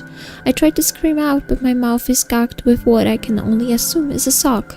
I try to lunge forward but I'm strapped tightly to the wooden chair I'm sitting in. I can't believe this. This is so strange. I just... Shut up, Shinya. Jeez. Sorry.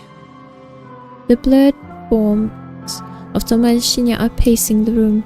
Even without my full vision I can tell that the room is bright. Sunlight is pouring in from the open window. Just how much time has passed since I was knocked unconscious? And why have they tied me up here? I scream into the mouth gag, somehow loud enough to capture their attention. Thomas strides toward me and pulls the damn sock from my mouth. What do you want? I mumble something about being unable to see. Thomas swears, stumbles around for a bit and then forcefully pushes my glasses onto my face. What are you going to do to me? I don't know. That's up to this genius. Her arm gestures towards Shinya, a pointed finger loaded with accusation. Me? Look, I didn't mean for any of this to happen. I just saw you were in trouble, so... Why are you here anyway? We're done. Over. I wanted to see you. I'm not in mood for their lovers' quarrel. Let me go. Or bury me. Either way, don't keep me here. You nearly killed me, bitch! It's taken all my strength not to murder you right here! Go ahead. Try it. You can't kill the dead. You're a freak. Let me call my father. I'm sure he can take her in for questioning. He can find out her motives for attacking you. I already know why she attacked me. She's trying to take down everyone associated with Toma cuts herself short. Never mind that. I wonder, is Shinya not privy to Tomoe's relationship with Corpse Girl? Intriguing. As Tomoe's former boyfriend, I simply assumed he was a part of the operation. I thought he was an accomplice. If he doesn't know anything, then I don't need to kill him. One less person to deal with before I go after Noriko. However, I need to focus on getting out of here first. If you let me go, I'll never bother you again. A lie. Why should I believe you? You followed me to my freaking home! I'm sorry. Lie. Then I'll exchange information for my release. I'll tell you anything you want to know. Lie, lie, I lie. don't care! I'm done with all the shit between Noriko and you! Noriko? Has she got something to do with this? Shut up, Shinya! Shinya. Perhaps he's my ticket out of here. I turn my head to him and wait until he looks directly at me. Shinya, I'm so thirsty. Can I have some water? He pauses, but since Toma doesn't interfere, he ducks out of sight. He returns within seconds, holding a half-filled cup out Here. to me. I bow forward as best as I can against my restraints and take a sip of the lukewarm tap water. It's worth noting how easy he is to manipulate. He is the complete opposite of my Junpei, who is strong and independent and doesn't let anyone mess with him. So, about my offer, will you let me go if I share information about the human removal service? Shinya's face turns pale. The human removal service? That's... I really couldn't care less about all of that. I told you, I'm done with everything. I see. Tomoe. She might have information that can assist with my investigation. We have to accept her offer. Oh, please. You're no cop as much as you fancy pretending to be one. I already told you that Father accepted me as part of the investigation team. You're a hack, a wannabe. Why can't you just be happy for me? Shut up. Shut up, shut up! Tomoe storms off, the sheer force of her anger causing the walls to tremble. Shinya and I are alone in the room. I don't waste another second. Whoops. Shinya, I don't know everything that's going on, but it sounds like you're trying to solve the murder cases, right? That's right. I'm really helping the investigation team, you know? That's good. Very good. Please, I have information that might help you. Uh-huh. Will you let me go if I share it with you? His nervous eyes dart around, searching for any sign of Tomoe's presence.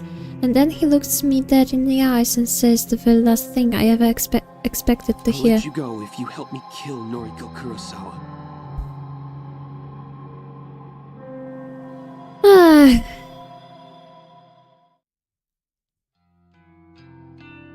This is your apartment? Yes. Please forgive me for intruding. Shinya bows politely and removes his shoes. He places them carefully in front of the doorstep and takes a stride forward.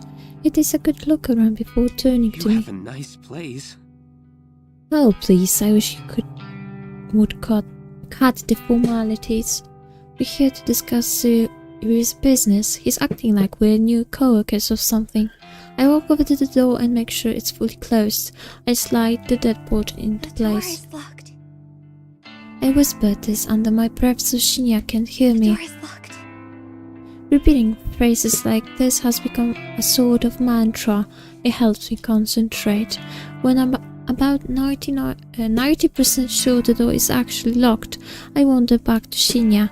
It takes all of my willpower to refrain from turning back and checking once more. Thankfully, Shinya distracts me from my inner turmoil. Is everything you told me true? I want to make sure I have all the facts straight. Yes, it's true. All of it.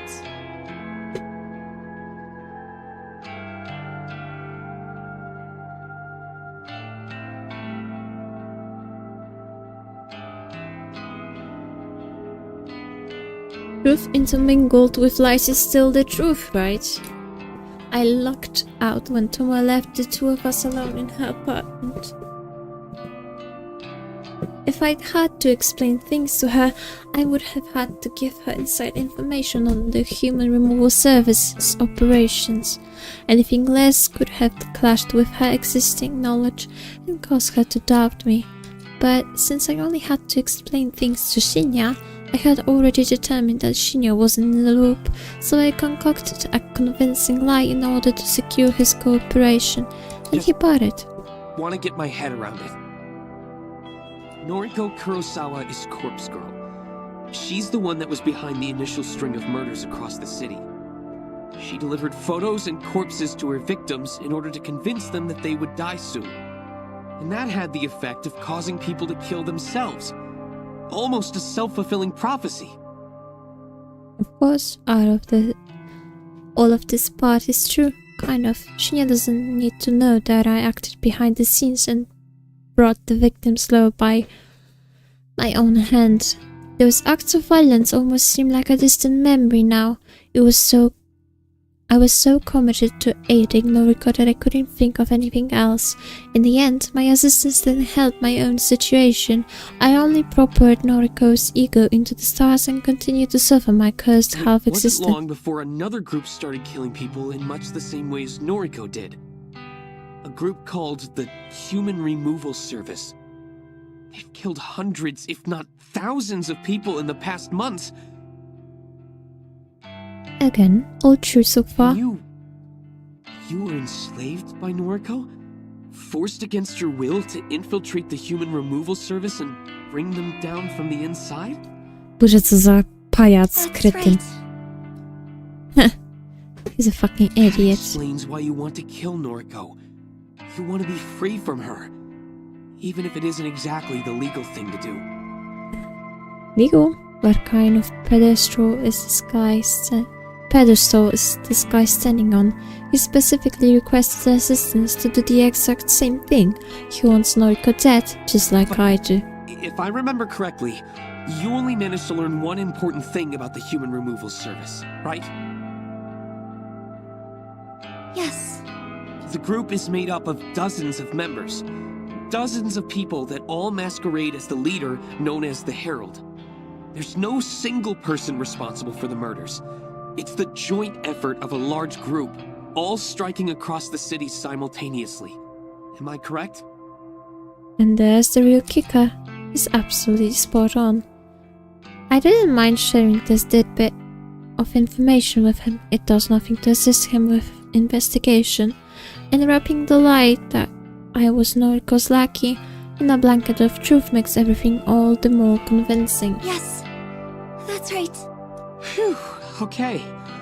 I think I understand everything. Thank you for your help. There's one thing I'm not entirely comfortable about.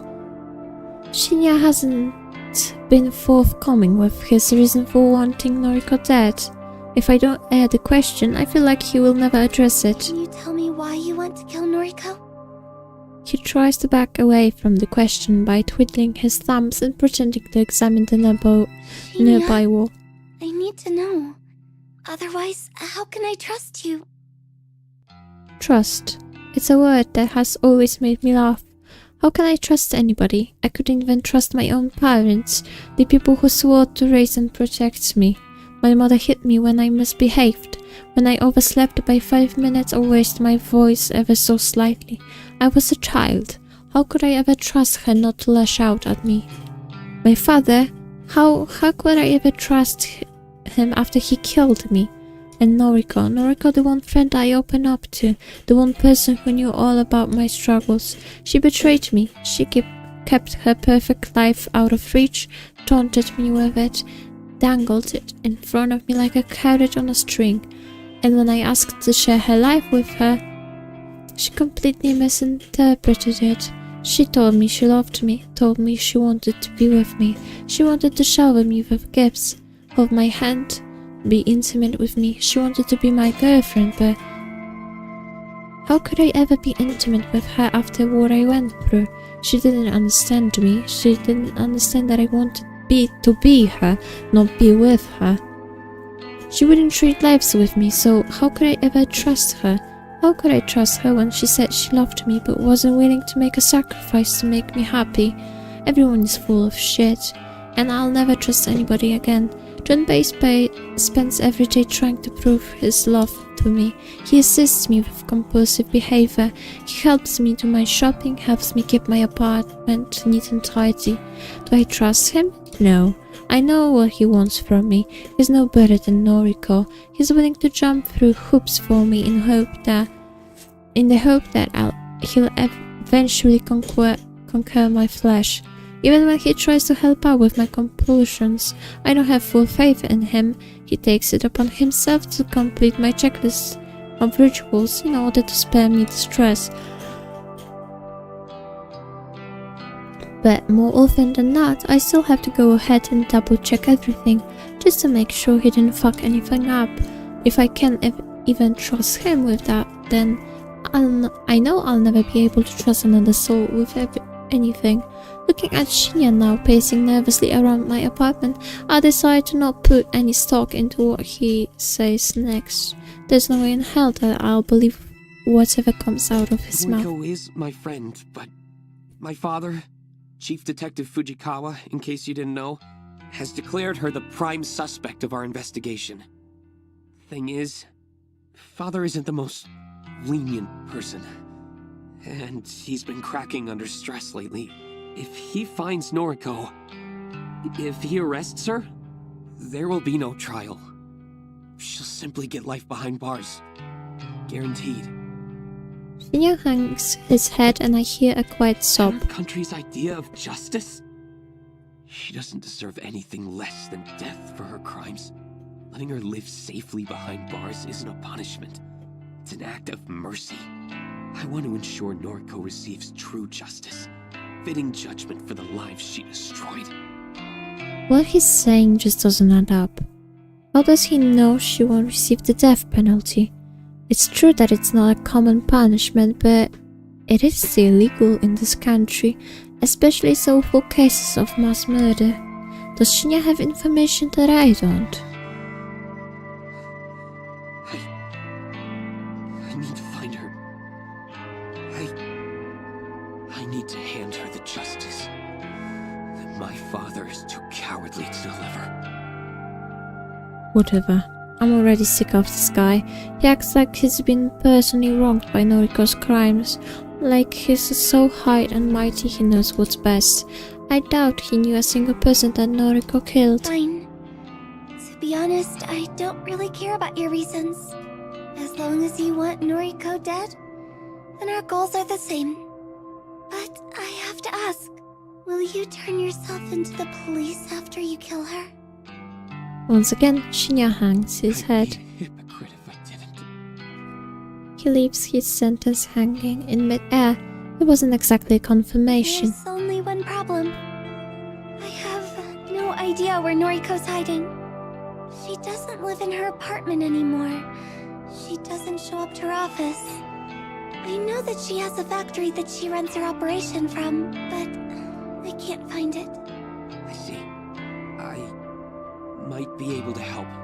Tomoe and Noriko used to spend a lot of time together. I'm not sure what they used to get up to, but I checked the travel history on Tomoe's IC card, and she made a lot of trips to Shinokubo. Her IC card. For people traveling by train every day, buying single-use tickets is often a pain in the ass. Reusable IC cards are much more convenient. You can top them with money and simply swipe them at the ticket gates to have your train fare automatically deducted. Best of all, they keep a record of your transaction history and the station you've traveled to recently. The fact that Shinya even thought to look at Tomoe's travel history makes me want to reconsider my initial assessment of this guy's detective skills. Shinokubo, you say? Yeah, can't imagine what she was doing there, but all the dates she traveled to that station coincide with days she claimed to be hanging out with Noriko. I still don't think Shinya realizes that Tomoe was in on Noriko's operation. Regardless, this is valuable information. Chances are good that Noriko and Tomoe spent a lot of time together at their factory, and that factory may very well be located in Shinobuko. I'll feed this information to Junpei and see what he makes of it. Perhaps he knows something I don't. Thanks for the info. That's enough for today. I'll contact you when I locate Noriko. Oh, say, just one more thing. What is it? If you've been wanting to kill her, then why haven't you just called her and asked her to meet up with you?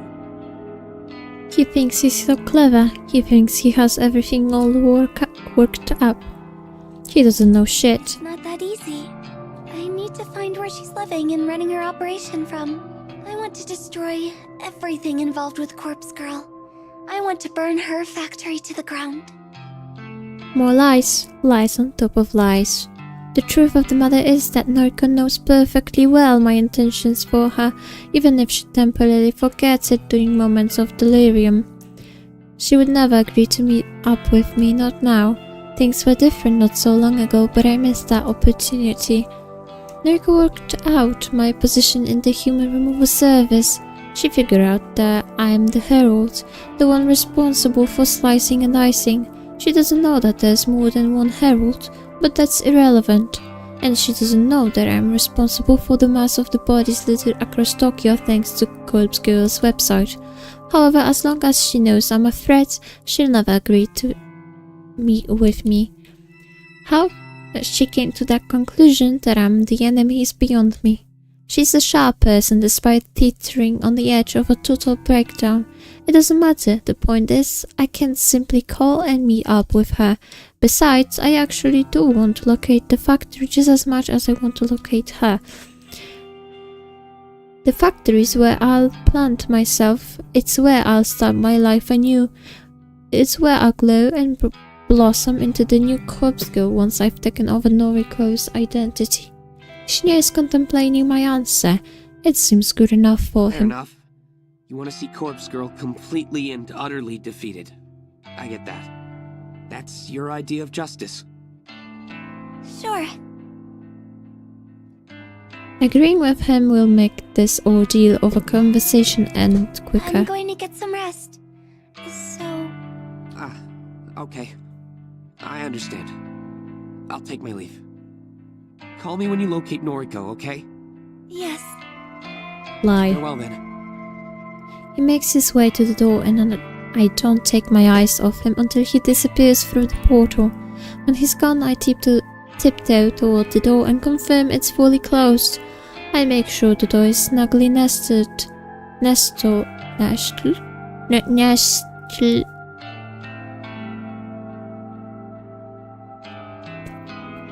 nestled in the wooden frame. I lock the door handle and slide the deadbolt into place. Locked. But is it? The door is locked. I can't be certain. To my eyes that frail me on a daily basis, that betray my mind with illusions and phantoms, the door seems to be locked. But why should I trust my eyes? I don't trust anyone. Why should I trust parts of myself? I can't even see colors clearly. Red, green, whatever. I can't see anything without the aid of glasses. The door has to be locked. It has to be, otherwise I won't be able to walk away. I won't be able to stop thinking about it until I come back and check again and again and again and The again. door is locked. I turn away, take a deep breath, and then immediately turn back. Door is locked. Door is locked. I'm pretty sure the deadbolt is in place. It certainly looks in place. I'm so exhausted. I'm tired of routines and rituals. Why can't I just walk away? If I walked away, the problem wouldn't exist. I wouldn't be stuck standing here checking and double checking something so trivial. If I could walk away, I wouldn't be so full of stress, so worked up about things that ultimately don't matter. Another deep breath and I take a step back. Door's locked. I turn, run, dash. I sprint through the room, sprint through the hallway. I slam my body into my bedroom door, throwing it wide open. I collapse on my bed. I ignore the nagging in my brain telling me that the door is unlocked. I ignore it until it feels too real and I have to scratch at my flesh just to distract myself. I pull my pillow over my head and hold it tightly around my face. I'm safe here, safe in my bed. The door is locked. I try to convince myself to fall asleep, tell myself I'll feel better after I rest. I hope I locked the front door.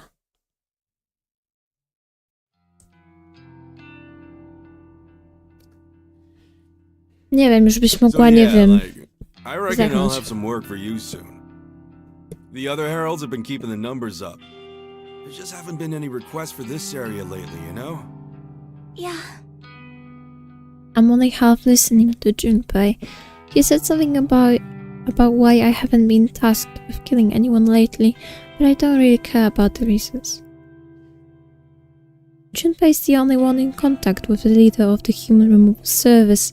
I just take orders, like all of the other heralds. Not that I've met any of them. Every herald has their own district, their own turf. If a request comes through our website, it gets allocated. Oj, wybaczcie. Located the herald closest to the victim. It must have been a week since I last got the kill, maybe 2 weeks. It's not that I like the killing, it's not that I want to do it. I fulfill the request simply as a way to antagonize Noriko. It's my role to play in backing her into a corner and shutting down Corpse Girl. And so far, thanks to my good contribution to the human removal service, we have been incredibly successful. Corpse Girl is all but a distant memory to the general public. If people really want to request somebody's death, they come to us, not to her. I don't plan on remaining with this group for much longer. After all, Noriko is pretty much already broken. She's a wreck. Once I find her, I'll possess her and quit this group. Then I'll finally have the life I always wanted. Noriko's life. I resurrect Corpse Girl when I feel like it. I'll use my inside knowledge on the human removal services operation to bring them down myself. After that, I'll be able to spend my days in peace, living free of fear, finally comfortable in being the girl I want to be.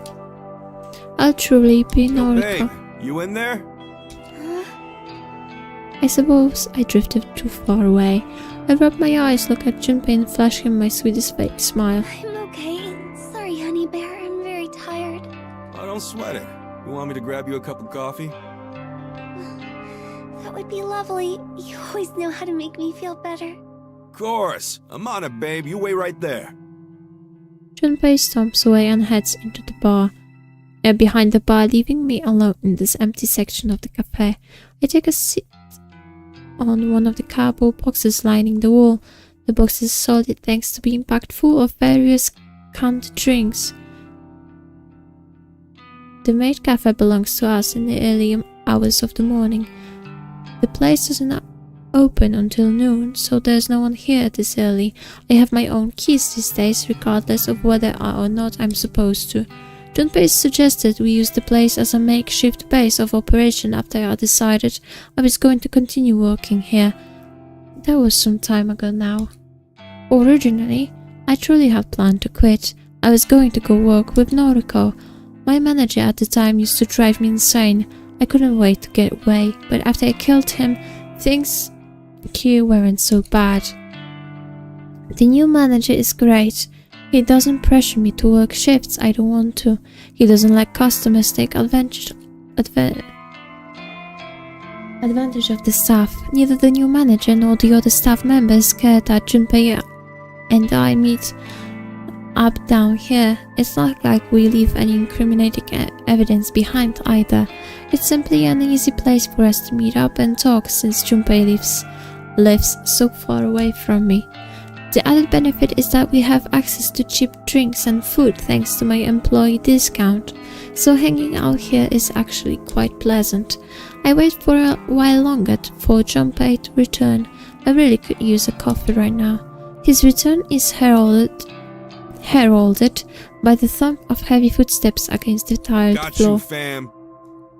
Junpei sides up to me and hands me my favorite drink, a tall iced coffee with an extra espresso shot and a dollop of ice cream. Oh, you're the best, baby. Yeah, I know it. He giggles in his insanely irritating high-pitched way and begins to chug down his own So latte. I wanted to ask you a favor. Anything for you, honeybee. A tuft of milky foam sits on his top lip and I have to hold myself back from stabbing him in the face. Noriko apparently spent a lot of time in Shin Okubo with her accomplice Tomoe. Shin Okubo, huh? Good old K-Town. What'd they go there for? Karaoke? Doubt it. Noriko sounds like a drowning cat when she sings. Then what? Well, I'd like to think that's where the factory is located. Oh, gotcha. Ooh, you could be onto something. Nerwuje mnie ten chapter, nie? Już mnie naprawdę nerwuje ten chapter i chciałabym, żeby się w końcu skończył. Trip from Kojiro's Mark to Shin Okubo wouldn't take that long. Since they used to move a lot of bodies around, it's definitely a viable location. I agree. Right on. I'll look into it. I'll track down factories in that area and get my troops to investigate each one. Oops. I'm careful not to let him see me roll my eyes. By his troops, he means the guys he plays online games with, a bunch of teenagers that all look up to him because he's a top-ranked player. They're not involved with the human removal service, they're just pawns that Junpei uses to complete legwork around town. Sadly, they're happy to serve him because they all see him as their sensei. Cool. Let me know what you find out. I'm itching to get this all over with. My love. It's increasingly difficult to act pleasant around Junpei. My mouth tries to clamp itself shut every time I use a pet name or affectionate term. I know that my time to discard him is near. Once I become Noriko, then... Count on me, sweetums. Now drink up and get your energy back. I take a sip of my iced coffee and can nearly taste it. Because my tongue is dead and food and drinks I consume need to be extra strong or sweet for me to have a chance of enjoying the flavor. But Junpei doesn't know this. He just thinks I have a sweet tooth. He can think whatever he wants because I just don't care.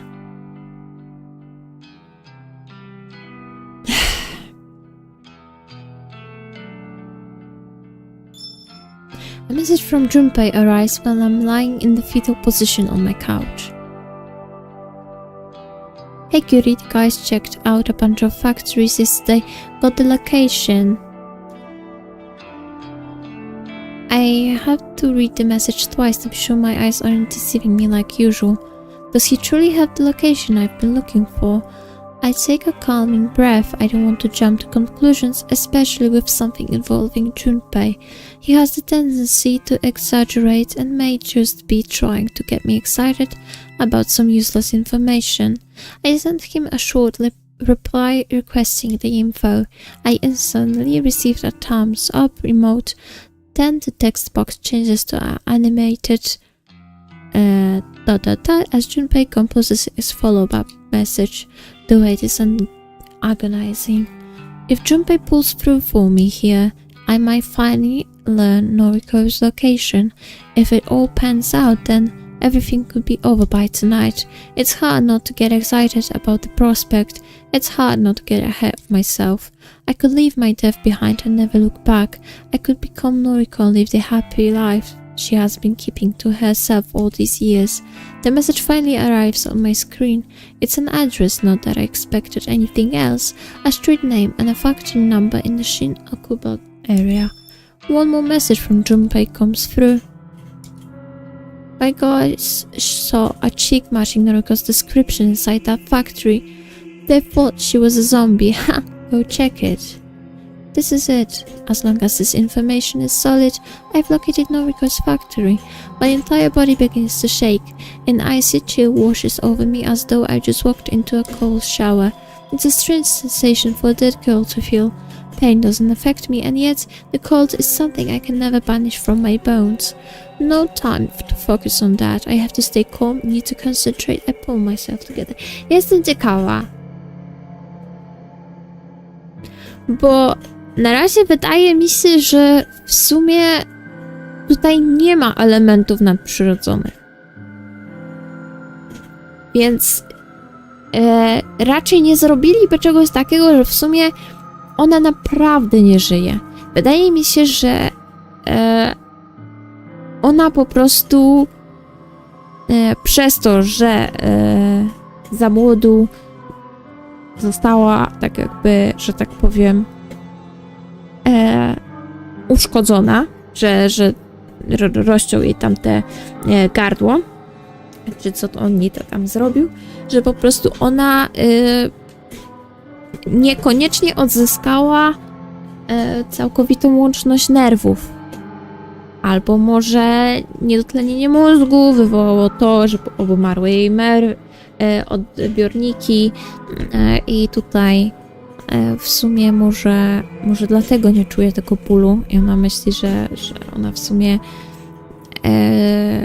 w sumie nie żyje. Ale na razie gada jak Noriko czasami, nie? One są siebie naprawdę warte. Szkoda tylko, że teraz tak naprawdę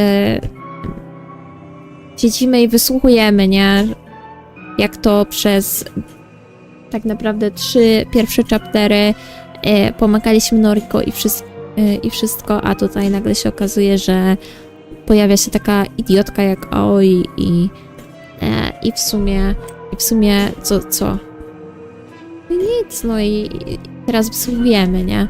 I się okazuje, że to była największa krowa dwulicowa, jaka istniała. Dobra, zrobimy tak, return i chcę coś zobaczyć. Nie, jest tu. Dobra, myślałam, że Kojiro zniknie. No bo wiecie, jak już nie żyje, no to w sumie... No to w sumie co on by tu robił, nie? No ale widzę, że albo minęłam to, że nie żyje i go tu nie ma, albo po prostu już to tak zostanie. Albo zostanie sama Aoi. No time to focus on that. I have to stay calm, need to concentrate.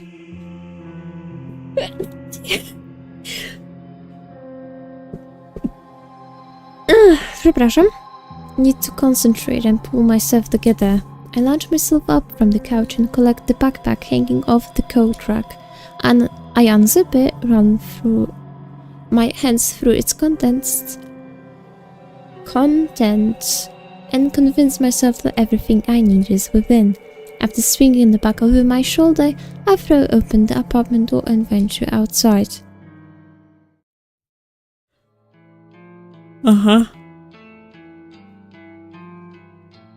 The factory is a run-down mess. How can anyone live here is beyond me. Czekajcie, jeszcze jedną rzecz.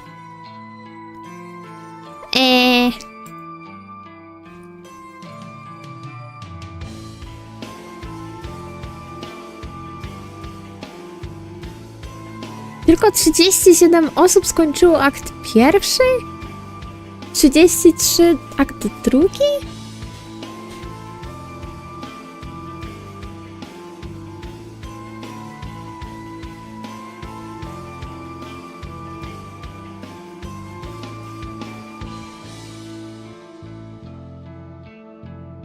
False ending. Hell ending. Nice! Jestem ciekawa. Czyli zostały nam tak jakby 2 akty. Ten, czyli trzeci i finalny, tak? Jak dobrze liczę. Och, Matulo. Dobra.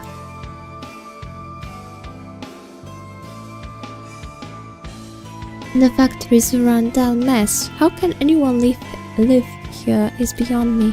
I suppose I just have to find a way to make it feel like home. Maybe once I'm inside Noriko's skin, I'll be able to understand why she's comfortable here. Yeah, the more I look at it, the better it seems. This will be my home. I'll be Noriko and I live here happily ever after. I sit back and enjoy the life that she has been withholding from me. Firstly, I need to find somewhere to change my clothes. I can't kill someone if I'm wearing my nice dress. That's just not acceptable. I did consider changing at home, but then I would have scored funny looks from people on the train right over here. Is it strange that the girl feels entering a socially awkward situation? I always go out of my way to avoid uncomfortable situations. Jesteś cała dziwna. Perhaps that's just a remnant of life I once knew. Something that I can't quite leave behind. It's the same as my obsessive compulsions. They cling to me like carrion flies swarming over my corpse. I shouldn't be worried about any of those things, but that or not, my mind can just discard the anxieties that shaped my entire life. Wait, what am I doing? Why am I trapping myself in pointless thoughts? My goal is right in front of me. Noriko is on the other side of that brick wall, completely unaware of what is about to happen. A heavy-handed slap to my face doesn't sting, but it causes me to re-evaluate what I'm doing. Focus. First I'll change into the gear provided to me by the human removal service. Then I'll shimmy into the factory through an open window. I'll locate Noriko and drive a knife into her chest. I'll pluck her still beating heart from her body like a ripe strawberry, and then I'll carve my knife into the pulsating blood-spurting organ. Noriko's life will be over, and I'll be reborn. I'll baptize myself in her lifeblood and become the girl I've always wanted to be, and I'll be happy. Happy just like Noriko, that smiling, carefree girl that I spent my youth with. The girl that faced her mother's attempt suicide with a stoic smile. The girl that didn't flinch when her father walked out.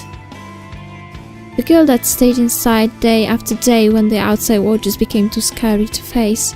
The happy, carefree girl without a single real problem. She never knew how good her life was. She wouldn't have lasted a day in my shoes. I hate her so much. I'm going to become her. My backpack hits the ground with a dull impact. I tear my yellow sundress from my shoulders and let it fall to the ground, just like a snake sheds its skin. The cool afternoon breeze bites at my naked skin and makes the tiny hairs across my body stand on end. Why can't the dead feel the cold? The dead shouldn't feel anything. I crouch and rummage through my backpack, withdrawing my change of clothes. Slowly, calmly, deliberately, I dress myself in a dark gear that marks me as a herald, one of many. I know the comforting weight of 4 knives concealed within my jacket, one in each sleeve and 2 against my chest. It's important to be armed to the teeth. After donating every article, I pull a broad mask out of the bag. A mask in the likeness of Corpse Girl, my enemy and my future identity. I slide the mask over my face and a curtain of calm descends over me. This is the last time I march forward in the name of the Human Removal Service. This is for my own personal agenda. The scheming of the rebellious group of killers no longer guides my hand. The time has come. I approach the factory's front entrance and try the door simply out of curiosity.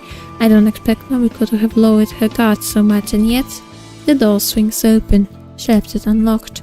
A mistake I never would have made thanks to my overbearing compulsions.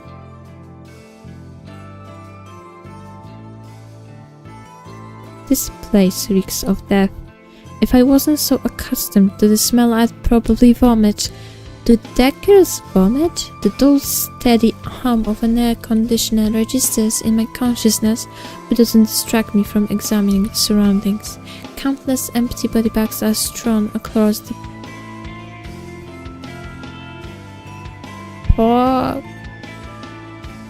marked concrete floor. Some are stained with brown blood and some are completely clean. A series of shelves, almost like warehouse racks, run along the walls and across the floor in haphazard patterns. Whoever planned this layout was out of their mind. However, this is home now. My home. Soon. Striding forward, I weave between shelves and step over discarded body bags. So far, there has been no indication of Noriko's presence. Still, I draw a knife from inside my sleeve so that it rests in the palm of my hand. The metal's handle is cold. Cold? Why do I feel cold? The entire factory is like a freezer. How can Noriko live here? My torso twists in reaction to the monotone syllable. The quick movement sends a shooting pain across my chest. Pain? Pain? It's you. Hello, Harold. It took me a while, but I figured out what your mask is supposed to be. It's like an artistic representation of Corpse Girl, right? The Corpse Girl mascot that appears on my website. Noriko flashes her phone at me. I glare at the website displayed. That's totally copyright infringement. I don't know what to say to her. This isn't exactly how I imagined this encounter would play Why'd out. you fake Junpei Matsumoto's death? You know what I'm talking about, right? That time we met in the underground parking lot. You planted a look-alike corpse to fool us into thinking Junpei had died. Total Corpse Girl move, by the way. Guess you stole that strategy from me too. I sense a lawsuit. She steps forward with one hand outstretched. I instinctively lash out with my knife and slash her wrist, but her hands comes to rest on my shoulder, a tiny nick from my inaccurate blade, not even prompting a spurt of blood. That stung a little. The warmth of her hand seeps into my shoulder. It's almost comforting. Howie, I miss you. I really miss you. Can you take off the mask? Can we just talk? I don't take off the mask. I don't know why I'm standing here listening to her. I don't know why her presence and her reassuring hand has caused me to lower my guard. She smiles. This is the happy, carefree Noriko I grew up with. You're so beautiful, Howie. I'm really sad we can't be together. How are things with your boyfriend? That single useless word crawls out of my rotting mouth like a diseased maggot. It's all I can bring myself to say. You can't tell me? That's okay. You used to be so open with me. And then you died. Dobra. Ja już nic nie wiem. Dobra, lecimy z tym koksem. Tried to keep our friendship going after that, but we've never really been the same since then, have we? I hope you get the help you need, Owie. I hope one day we can put all of this behind us. My fingers loosen the grip on my knife, weakening. It falls to the concrete ground. I don't need it anymore. I tense my arms and squeeze my hands together, desperately trying to crush Noriko's throat beneath my fingers. Her skin is warm and flushes red as my grip tightens. She kicks against me, but the pain doesn't register. She's weak and frail. Her strangled cry is drowned out by my own grunts of exertion. Anemic fingers swipe at my fair arms constantly, only serving to irritate me. I could hold her neck in one hand and use my other to plunge a knife into her face. I could continue to strangle her until I crush her windpipe, or I could slash her stomach open and let her intestines spill out onto the ground. All of the options are appealing. All of the options can be put into motion within seconds. I take my right hand off her neck and slip it into my jacket, ready to pull out a knife. My left hand closes tighter on her neck. Noriko closes the distance between us, causing my elbows to bend and allow her close. Her forehead slams into my own and my neck recoils backwards.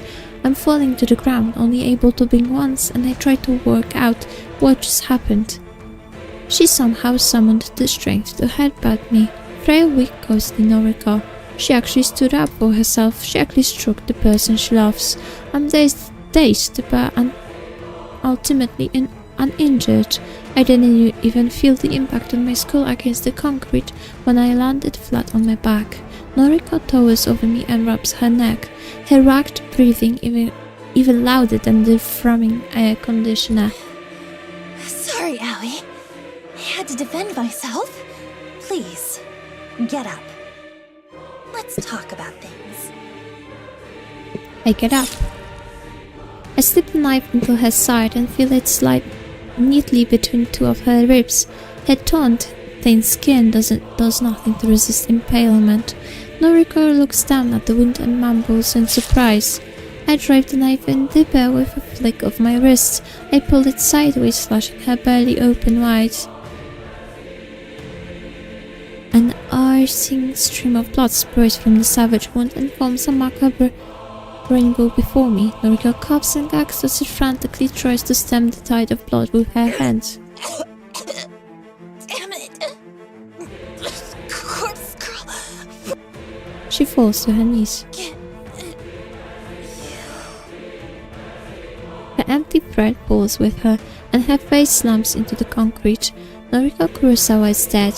Using the very same knife that slashed her open, I cut along the seams of my jacket and skirt. I strip myself down with the blade until I'm standing cold and naked in the factory. It doesn't take long to strip Noriko down as well, but I'm extra careful with her clothes, and I don't use the knife this time. I simply pull her dress up and over her until it slides free from her motionless body. I hold the dress up against me, letting it press against my own form. I look down and admire the sight of myself, imagining what I look like when I wear it. I can finally become Noriko. I can wear her clothes, live in her factory, talk to her friends, work at her office. I can do all the things that she loved to do, all the things that make her happy. I slip the dress over my head and force my arms through the sleeves. It's a little long, but overall it fits me nicely. I'm Noriko Kurosawa. Czyżby koniec aktu trzeciego? Final act. Noriko Kurosawa.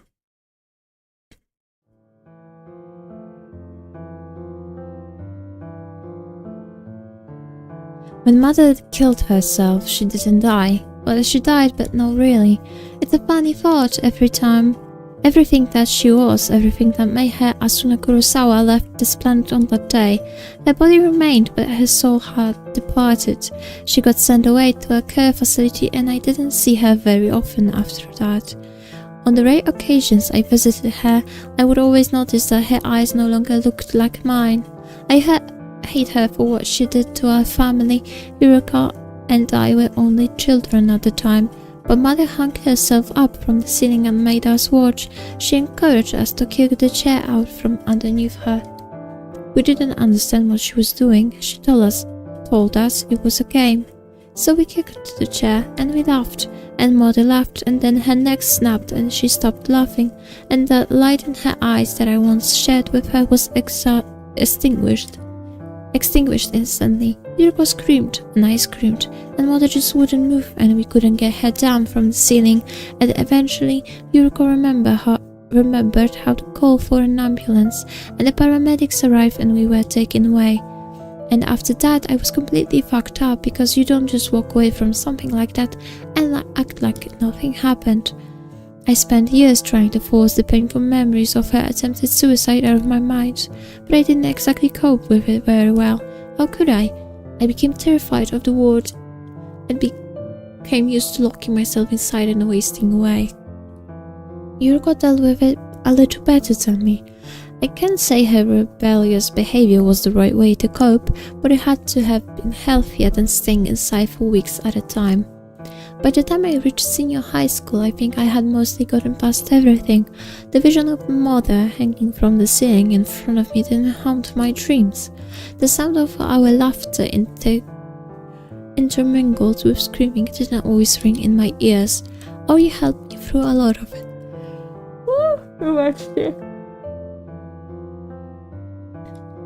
She shared all of her problems with me, and it made me feel a bit better. Like maybe my life wasn't so bad. Aoi's life was kind of messed up. Her father was arrested for various crimes and didn't spend much time in her life. When we were about ready to graduate, he came back to town and violently attacked her. She called me and told me that he killed her, but she killed him too, so it was all going to be okay. Her words, not mine. I never understood what she meant when she said she was dead. I think graduating put some distance between us, so I never truly tried to figure out her words. My own problems came back to haunt me once I moved out of home. I became completely distracted and I almost forgot about Aoi. The apartment I moved into, I should have known that the smell of mold wasn't normal. I should have paid attention to the shoddy repair work that had been performed on the wall. I should have just walked away and found somewhere else to live. But that apartment, I suppose that's where I started to lose control of my life. And that's exactly the reason why I need to return there.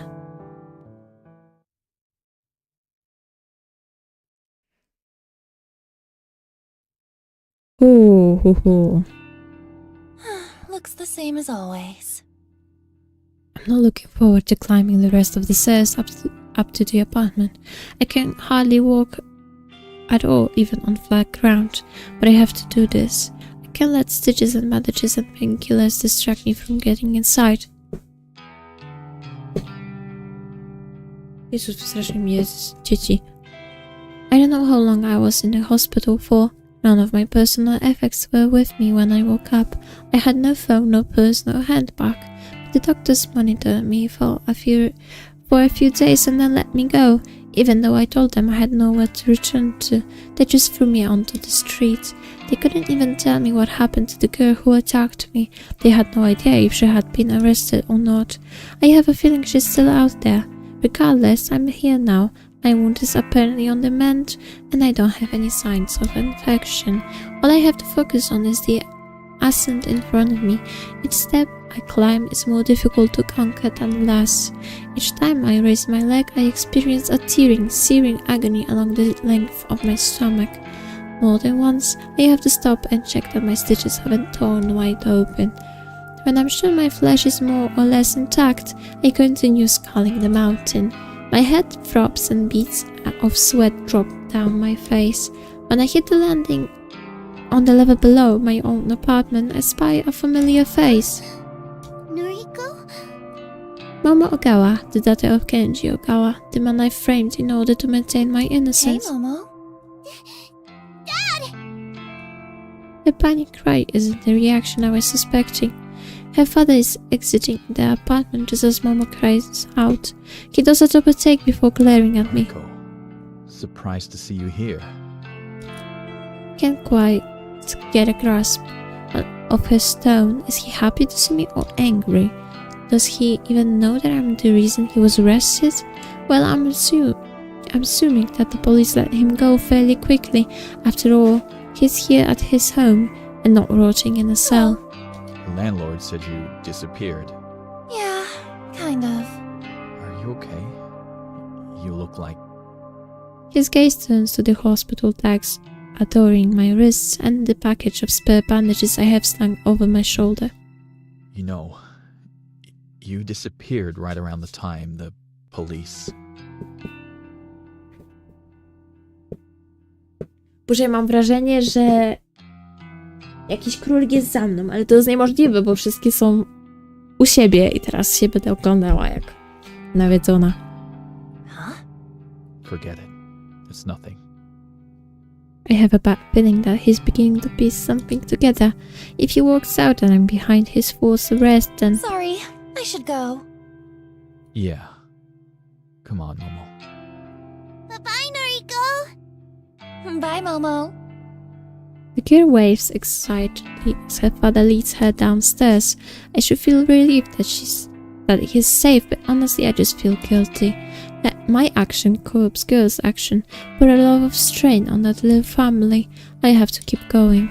The last fling of stairs is torture on my battered body, but I persevere and reach the front door of my apartment. It's at this moment that I remember I don't have any keys to get in. Shit. Out of desperation, I try turning the handle and the door opens. Either I left the place unlocked or the landlord has been inside and forgot to lock up. I'm just thankful that I can keep moving forward. The curtains are open, but bathing the living area in a soft light. I'm home. Oh, no, that's not right. This isn't my home. This isn't Noriko's home. This is Corpse Girl's home. I never really lived here. I simply existed within these walls. The real Noriko was held hostage by an omnipotent presence sealed in this home. The things here are just as I left them so long ago. It's a comforting feeling, but at the same time it sends a chill down my spine. It's time to move on. I stride with purpose toward the kitchenette and slit open one of the drawers. Inside is a small mallet with a metal head. It's a treasure acquired from the garden shed of the apartment grounds back when I first moved in. It's not very large, but that suits me just fine. I don't have the strength to wield anything bigger than this. Bringing it to bear is still a great deal of effort. I gripped the handle with both hands and lifted the sieve.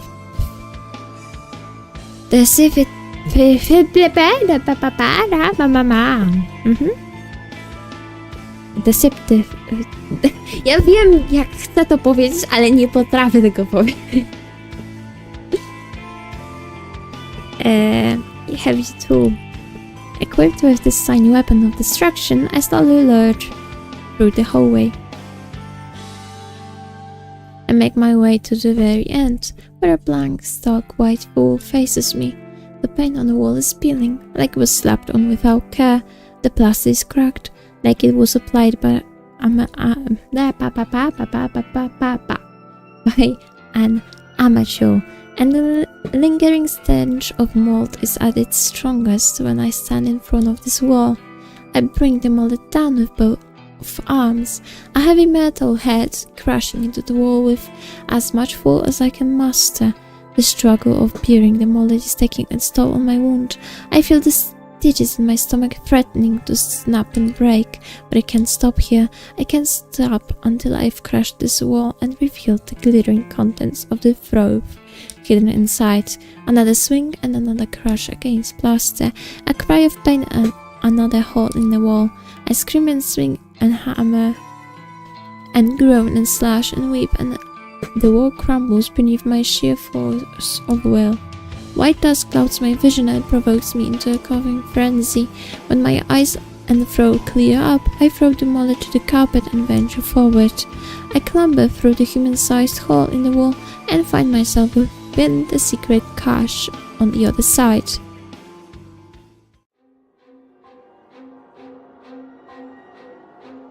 Shizuka. The stench assaulting my nostrils no longer disguises itself as mold. It's the fetid malodor of rot and decay, the inimitable trademark of a decomposing corpse.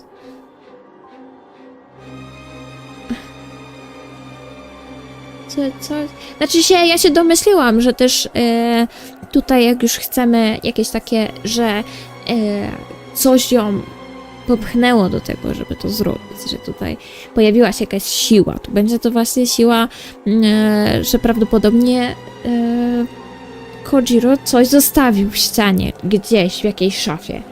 No i potem się okazuje, że jednak tak, że jednak schował wszystko w chowku, tak, w tym Shizuko. Tylko, że w sumie, nie wiem. I spent so long fooling myself into believing it was nothing concerning. I spent so long pretending that a corpse did not live within the walls of this apartment. The truth is, the corpse pinned to the wall is the root of all evil. It's an infinite font of misery and despair and malice and death and hatred. This is Corpse Girl. Hello, old friend. The corpse does not reply. Call it corpse is no longer entirely accurate. It has become little more than a skeleton. An osseous edif. Czy ona może przestać używać tak trudnych słów? Robię co mogę. I co? I mi nie wychodzi.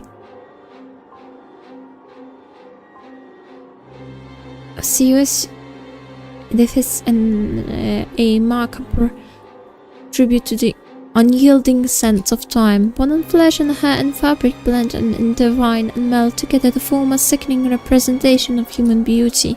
Beauty. I used to think this body was pure perfection. Back when the corpse was more or less intact, it was the image of a gorgeous, vibrant young woman. I aspired to become just as beautiful. Slender, elegant, graceful, with pale skin and dark eyes. Looking at her now, it's clear to see that I was deceived. The form before me is not beautiful, it's revolting. I shaped myself in the image of death, truly believing I was transcending mortal beauty. This corpse controlled me for so long. This corpse manipulated me and made me want to become just like it. Somewhere along the way, my own identity began to dissolve, and I started to believe that I had become this rotting carcass, this pallid bag of flesh. The spell has been broken. I don't know if it's because of my near-death experience or the clarity of mind inspired by intoxicating cocktail of painkillers, but I no longer want to associate myself with Corpse Girl. I want to be myself, just Noriko. I no longer want to kill in the name of this blasphemous effigy. Corpse girl, I found you here. Trapped in this storage closet. Just over a year ago. And you stole my life from me. Looking at her now, I can't help but wonder what the hell went through my mind when I let her possess me. Why did discovering this corpse has such a profound, lasting effect on my psyche? I shut my eyes and as a wave of dizziness threatens to overcome me. Staggering in the near darkness, I struggled to regain my balance. I had blacked out the memory of discovering this corpse for so long. I refused to acknowledge it ever happened, but the crystallized fragments of that forgotten memory have finally breached the surface of my consciousness. I can fondly recall the event thanks to the clarity brought up about my current state of mind.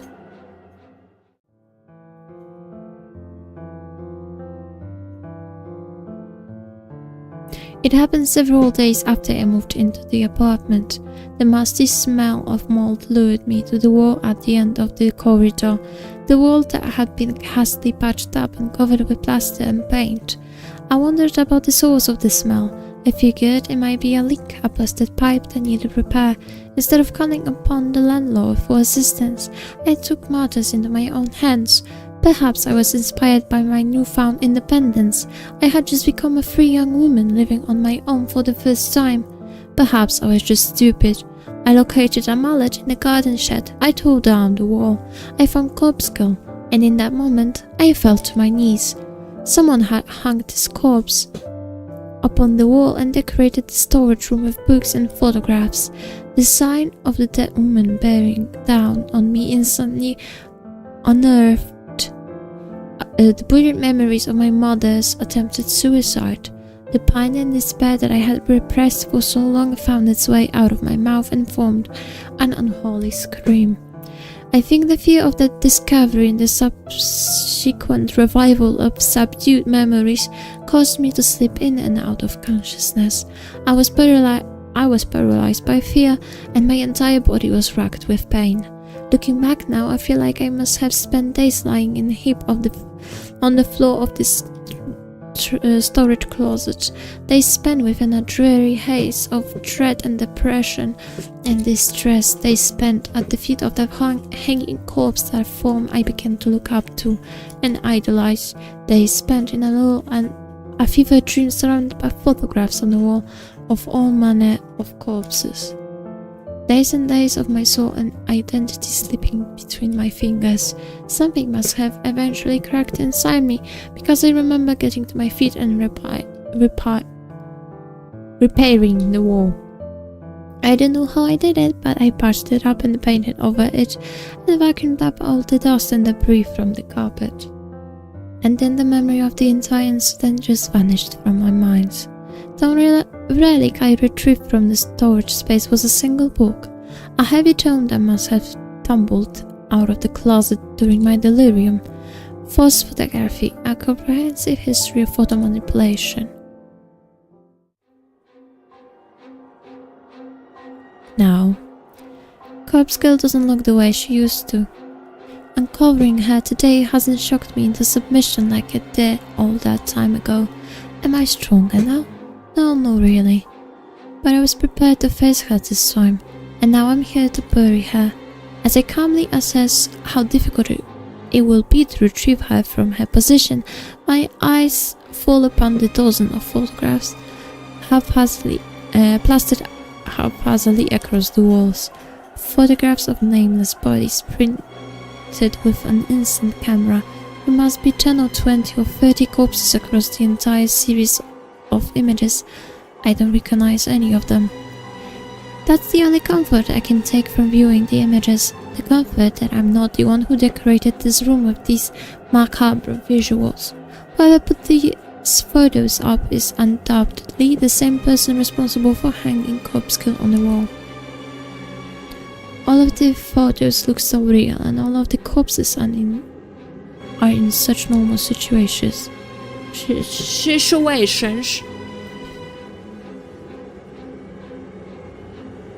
Masakra. There's an image of decomposing body sitting on a bench waiting at the train platform. He's wearing a suit like any ordinary businessman. Another image is of a headless couple at dinner table, dressed in the Sunday's best. They are sharing a candlelit meal, corpses going about their daily life. It's eerily reminiscent of something else I've encountered before. Was it a book I read? Instinctively, my eyes darted to the piles of books toppled over in a corner of the storage room. There are dozens of duplicate books, as if they were abandoned here by their own author. I crouched and dusted off the cover of the book at the top of the pile. Dazed by the Dead by Noble Sinclair. Noble Sinclair. Underneath 10 more copies of that volume is a different book with a familiar cover, Strange Flower. I know this, the very same book that Kajor lent me so long ago. Except the book here is not some worn, well-read library copy. It's in pristine condition, safe from the layer of dust coating it. There are nearly a dozen copies of this book as well.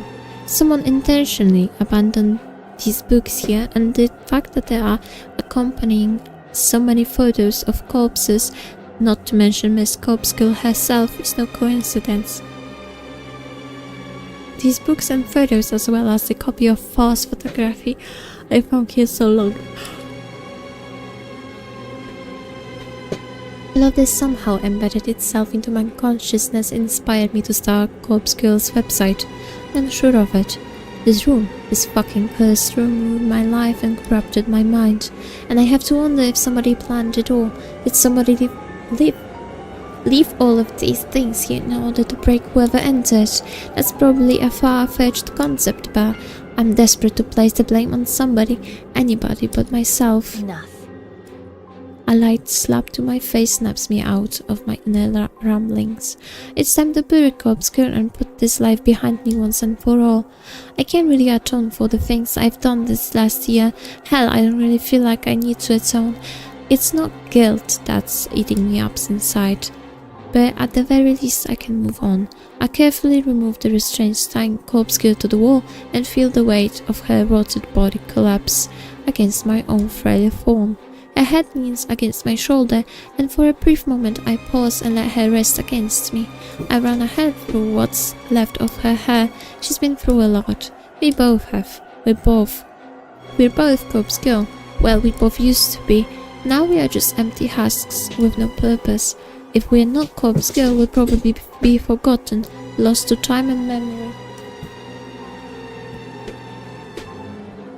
For once in my life, I'm looking forward to being forgotten.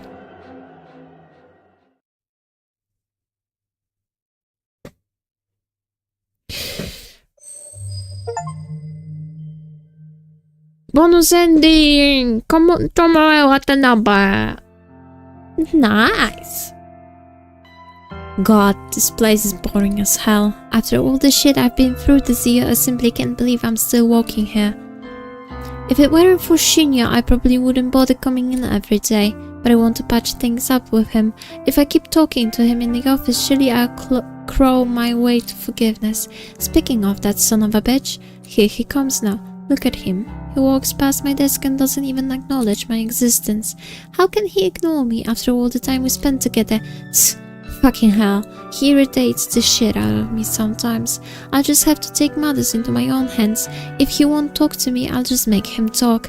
I leave my desk and stride over to him. My heavy footsteps aren't exactly elegant or befitting a lady, as my mother used to always say, but I don't really give a flying fuck. Hey, what's going on? The slurred, drawling words that drip from my mouth don't come out the way I want. That's always seemed to be the case. Everyone treats me like some dumb-ass dipshit because of the way I speak. They don't understand that it's the way somebody thinks that really matters. I can't help it if I was brought up to speak like a fucking imbecile. Blame my father, not me. Hello, Tomoe. Hello yourself. What's a gal gotta do to get a conversation out of you these days? Huh? What do you mean? Come on. You know we don't speak like we used to. Well, we broke up. You dumped me. What exactly do you expect from me now? Oh, please. You know I'm sorry for that. I told you 1,000 times that breaking it off with you was the stupidest thing I've ever done. So come on! Get back together with me, will ya? Tomoe, you broke my heart. Yeah, I know. Shinya, I really love you. I need you. I'm not normally one to get embarrassed, but letting my feelings hang in the air between us really makes me Did you hear about uncomfortable. my father? Eh? I wasn't expecting him to shrug off my confession with a swift change of Tracked topic. down an important member of the human removal service. Jeez, not this shit again. Can't you just let it all go? No, I can never do that. I'm going to get to the bottom of it. I could use a hand, if you're willing to assist. Having someone by my side with insider information would be rather handy. Don't you agree? I'm kind of blindsided by his requests. I know that he knows everything. It'd be stupid to pretend he hasn't figured it all out now. He knows of my involvement with Noriko. He knows that I had a hand, however indirect, in the suicide cases that Corpse Guild painted across the I'm city. not going to judge you for working with Noriko. If you can help me bring the greater perpetrator to justice, the head of the human removal service, then I think it may have been a good thing that you did what you did.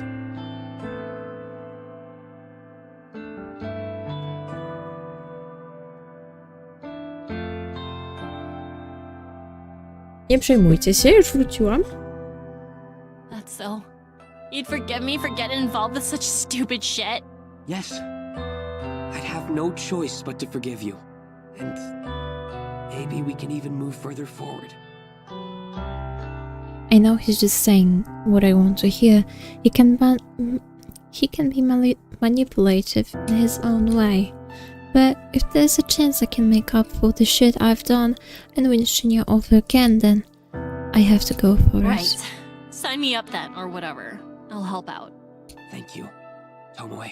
I'm going to interview the individual involved with the human removal service. Are you allowed to do that? Of course. Father said I'm an important member of the investigation team now. I'd like you to come with me. You might be able to point out any inconsistencies in his testimony. Yeah, I don't know about that, but I'll do my best. For the first time in a long time, Shinya smiles at me. Oh my god! Ah, shit, man. I told you, I don't know. Can you just leave me alone? Nie. This guy is pathetic. Every time I open my mouth, he flinches and recoils in terror, like he thinks I'm going to hit him or stab him. Listen here, you little shit. If you don't spill the deets, my man here will crush your fat skull into dust. Tomoe, maybe you should let me do the talking from here on out. Whatever. No, whatever. I back off and let Shinya take my place. I talked him up, so I thought he'd be pleased, but maybe I just Mr. annoyed him. Matsumoto, Please, just call me June. Hey, nice try, mister. I ain't your friend. You can address me formally. Thank you very much. He folds his arms across his chest and adopts the pounding expression of a child. yes. Well, as I was saying. Mr. Matsumoto, you understand why you've been brought in for questioning, yes? Yeah, man, but, like, I'm totes innocent, you know? I don't even know nothing about the human removal service. Ciekawe, czy Tomoe wie dużo, bo w pewnym momencie to było przeważnie informowanie, źródło, takie kanał informacji Noriko Kojiro. You guys think I'm involved, but you haven't given a reason why you think that. Shinya retrieves a small pocket notebook from somewhere and flips through the pages. After a moment's silence, he clears his Several throat. witnesses, plus a security camera, placed you at the scene of a murder just 2 days ago. Now, it's apparent you weren't the culprit. However, Your activities at the time of the incident were questionable at best. Oh, what activities are you referring to, Detective Man? You were cheering, and I quote, "Kill him dead! Kill him dead!" Yo, that don't sound like something I'd say.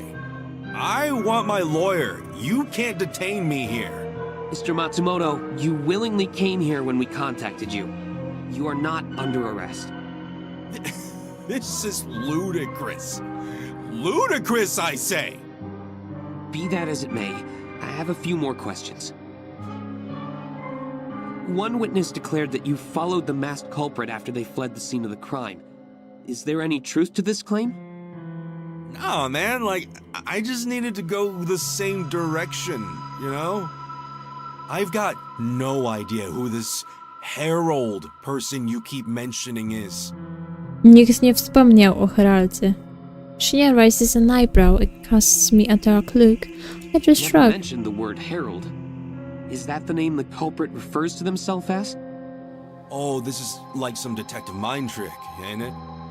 I have the right to remain silent. Anything I say or do, or whatever, can be like... I've had enough of this creep's inane ramblings. Listen up! I slammed my fist against the table and sent Junpei rolling back in his seat. He nearly falls out of the chair but manages to regain his You balance. got two options here. Number one, tell us the identity of that killer, the person you called the Herald. What's the other option?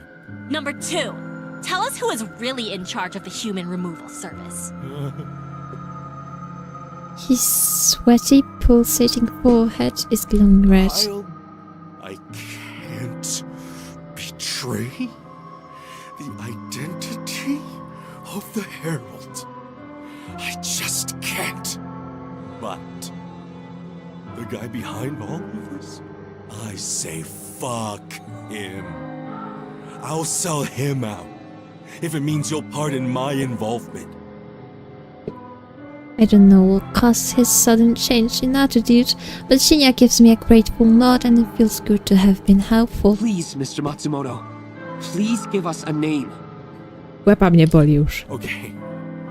Look, you gotta know this. I don't have all the deets, okay? I'm not as important as y'all think I am. But the guy running this whole thing, he's got an army of masked killers. An army of damaged chicks all going around, killing and calling themselves the Herald. Czyli to są The tylko name of this kobiecy. ringleader? Like I said, I don't know everything. I don't got his full name. I only know him as N. Sinclair. Czekajcie, co... Nie. Teraz próbuję sobie przypomnieć, czy on kiedyś... Kojiro, czy kiedykolwiek wspomniał o tym, że ten autor już nie żyje. Bo albo jest to autor, albo jest to Kojiro, który po prostu używa pseudonimu. N. Sinclair, a foreign name, although the first name could be Japanese, I suppose. Shinya is jotting the name down and confirming the correct spelling with Junpei. I find myself lost in a far detached from this moment. From some strange reason, Noriko's face pops in my mind. I have a fuzzy recollection of a conversation with her, but any attempt to clarify the thought in my mind is useless. Shinya, is the name familiar to you? Yes. Amazing. Shinya always surprises So who me. is it? Noriko Kurosawa once told me about a book she was reading. Now, please understand, I don't share the same taste in fiction as hers, so... Yeah, I get it. Get to the point. She used to read the most macabre, horrific stories. No. And she told me about one book in particular. A book about a man obsessed with corpses. Obsessed with corpses, huh? Jeez, don't that sound familiar? Wait, what am I saying? That does sound familiar. She told me about that book, too. Flower. Something about a flower. Yes, Strange Flower. A book by Nobel Sinclair. Will Sinclair. And Sinclair himself. Jeez. You reckon that's the guy behind the human removal service? I don't know, but it's a lead. A man obsessed with the dead. Truly despicable. That's one way to put it. I've done my time with sickos like that, had enough of it, and put it all behind me. Oh, Detective Man. Can I, like, go now? Absolutely not. Shinya turns away from Junpei and beckons for one of the armed police officers standing guard at the room's entrance. The officer walks over and awaits Shinya's Arrest command. this man. Yo, that's whack. What are you doing? The police officer cuffs Junpei and yanks him out of his chair. Shinya, that was cold. No I dobrze, krótko z Had nimi. to be done. Junpei Matsumoto is dragged away, kicking and screaming. Silence falls upon the room after the door closes in the police officer's wake. So, what now, Detective Man? Shinya scratches his chin as though wondering why I would call him that, but he doesn't voice his Our discontent. next step is to track down the author, Nobel Sinclair. Maybe he's our culprit, maybe not. Either way, we won't know until we talk to him. Right on. And... what about... Shinya interrupts me with a sudden soft kiss on the lips. I close my eyes and lean into him, letting his warmth envelop me. Shinya... I couldn't have done this without you, Tomoe. And I wouldn't be the man I am today had it not been for you. So... thank you. Does this mean... you want to be with me again? Yes. If you'll have me. Jej! Przynajmniej jedna rzecz w tej pokichanym świecie wyszła na dobre. My heart swells with his confirmation. I've never been so happy. Shinya! Of course! He kisses me again, and the fear I had of losing him instantly washes away. I won't fuck it up this time. I'll keep him close to me and protect him forever. I reluctantly break away from his embrace and hold his chin delicately in my fingers. Let's go find this Nobel Sinclair fucker. Yes. Let's find him and bring him to justice.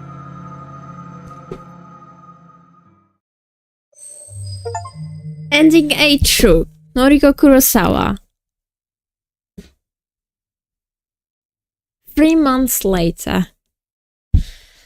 O maga! To my to dzisiaj skończymy. Dobra. Okej. Pozwólcie, że w sumie spojrzę sobie tutaj. Clear the game. Tego jeszcze nie zrobiliśmy. Unlock the true ending. Unlock the false ending i unlock the hell ending. Clear the bonus mode. Dobra. Na razie w sumie jeszcze nie wiadomo. Jeszcze to nie jest koniec. Jeszcze trochę nas czeka. Ja się tam cieszę. Sometimes on dark and overcast days I can feel the cold bite of steel inside my gut. It's a phantom sensation that flickers and dissipates within moments. My doctor says it's nothing to be concerned about, but that doesn't prevent me from pulling my clothes aside to examine the skin underneath. The sign of the scar does little to comfort me. I don't think I should have survived this injury. I don't think I should have walked away after regaining consciousness, but somehow I survived that encounter with Aoi. In the darkest recesses of my memory, I can vaguely recall the warmth of strong arms carrying me from the factory, carrying me to safety. Somebody saved me on that fateful day, but I don't know who. Regardless, I owe them my life, my new life, a life that is actually worth something. A life that doesn't consist of sulking in the shadows and pretending to be a beautiful corpse. I look down at the empty plate before me and smile. I'm still not accustomed to the sight of a finished meal, but I'm slowly learning to love it. My stomach feels full, truly full, not just full enough like I used to force myself to believe. I've put on 4 pounds recently. 4 good, healthy pounds. My cheeks glow with vitality, and my skin is no longer the sickly color of ghastly flesh. Boże, zaś mi do łzy do oczu.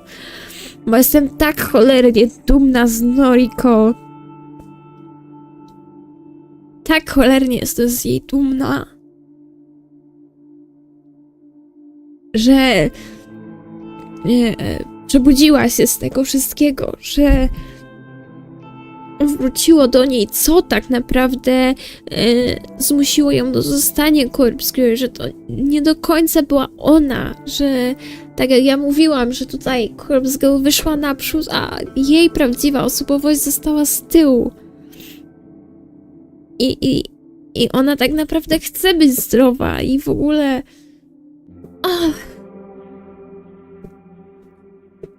Teraz zaś będę płakać i nie będę umiała czytać. The waiters at this restaurant are probably getting sick of seeing me in here every other day, but I don't mind. I eat well here and I've learned to cook at home too. Tomo of all people taught me how to prepare dinner. I never expected to study the culinary arts under someone like her, but she has a knack for bringing out the flavors in food. She says she picked up a few things from years of caring for her kids' siblings. I'm learning a lot from her. I jeszcze one znowu przyjaźnią. I push my plate to the side and take a sip of water. Time to pay the bill and get going. There are things to do tonight after all.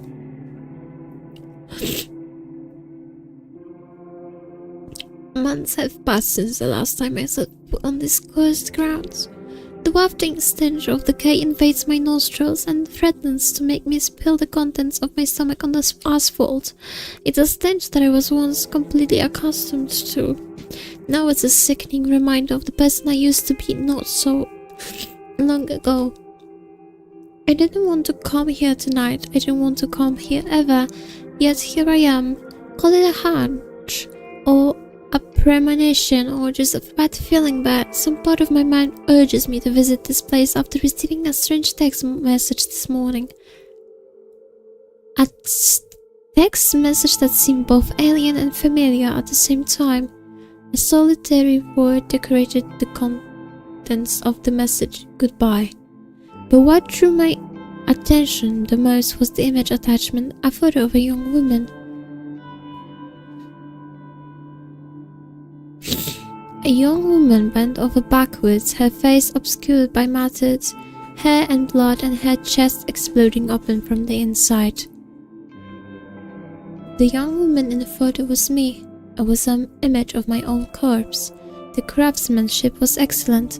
The cadaver used to replicate my body looked just like me. My first assumption was the human removal service sent this photo to me, but upon a moment of deliberation, that didn't seem to be the case. The human removal service's activity has declined rapidly as of late. The number of murders or suicides, depending on how you look at it, across Tokyo have decelerated so quickly that it's almost as if the human removal service never existed at all.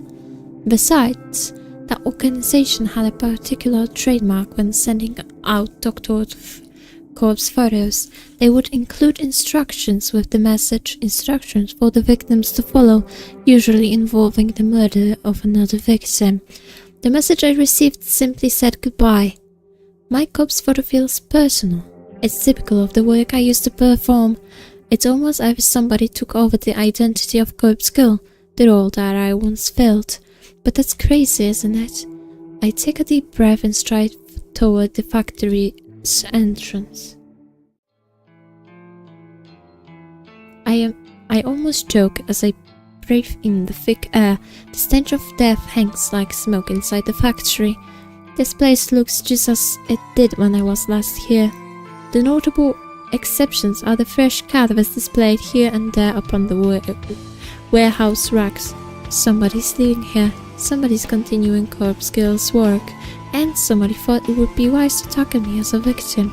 me, Noriko Kurosawa. Somebody made a fatal mistake. Animalistic instincts rises within me as my legs move with purpose. My feet claw at the damaged concrete ground with every step. I'll kill the new corpse girl. I'll kill her and bury her. Enough is enough. I'll end the cycle of death that I started so long ago. Who are you? Meek voice slings through the darkness, tugging aside the veil of silence ever so gently. I concentrate hard in order to identify the direction it came from. If I'm taken off guard, even for just a second, it might be my end. My left, the voice came from my left. I spin on one heel and immediately feel bile rise in my May I throat. help you with something?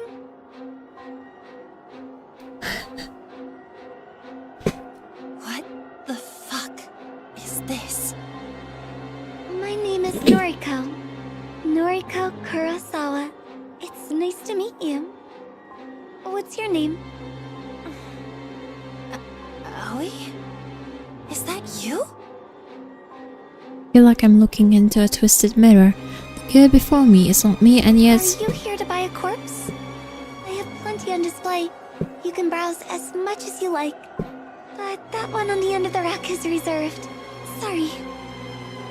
she runs her creamy hand through her unwashed hair and scratches her scalp violently. A fleck of spittle drips from her lower lip as her eyes glaze over. This is Aoi Sato. Despite the hair and the makeup and the clothes, my old clothes, her voice is the same as her. Knock it off. You're scaring me. Who is Aoi? Is that your name? Well, it's nice to meet you, Aoi. My name is Noriko. A moment of clarity brings immediate understanding. Just like I was torn between my own identity and that of Corpse Girl, Aoi has become me. But her transformation hasn't been kind to her. Any recognition of her previous self has vanished. She doesn't even know her real name. After everything I've been through, I should be more forgiving to someone struggling with their identity. I should be understanding and sympathetic. Aoi Noriko gasps for air as my fingers clutch her throat. I ram my knee into her stomach and smash her into the warehouse racking, causing several stiff cadavers to crash to the ground around us. Stop! Nie, nigdy. Aoi has lost herself. She has discarded all remnants of whose she once was. I'm fine with that. I can almost relate to it. But I am Noriko Kurosawa. I have reclaimed my true self and I won't let her become me. I am Noriko Kurosawa, and this bitch that stabbed me and left me for dead will not take my life away from me. Die! Die! I press Aoi against the steel racks and feel something within her frail body either bend or break. Her dull-tired eyes begin to droop, and the hands scratching at my wrist suddenly give up the fight. I realize I'm panting heavily as I clutch her neck. Her own ragged breath synchronizes with mine, and it's almost as though we are one person. No, she's not me. You are not me! I scream and feel my fingernails puncture her skin. My fingers pierce her neck and drill into her flesh, stopping only when they clasp tightly around her spinal column. With all the strength I can pull from within me, I twist my arm and throw Aoi to the blood-splattered concrete. She hits the ground unceremoniously. Blisko. Brzmi jak to słowo. Her lightweight body barely making a sound as her vacant eyes stare up at a cracked ceiling.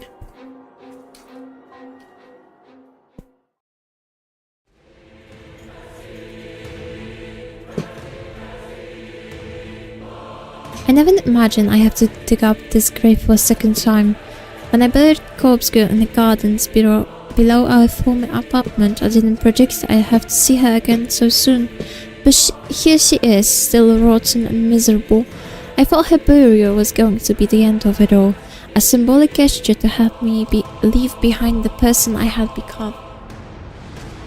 It was a way to reclaim my former self and bury the past. Corpse Girl doesn't say anything when she sees me lift the dirt from her resting place. She doesn't give any indication that she ever notices my presence. Fine, be that way. I couldn't care less. I've got a friend for you. Someone to keep you company.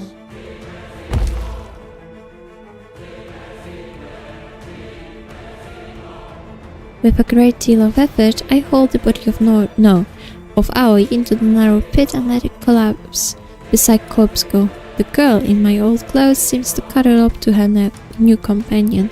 It's almost fitting that the person who became me should rest eternally beside the person I had tried to become. I think I can rest easy knowing that they're both in the ground.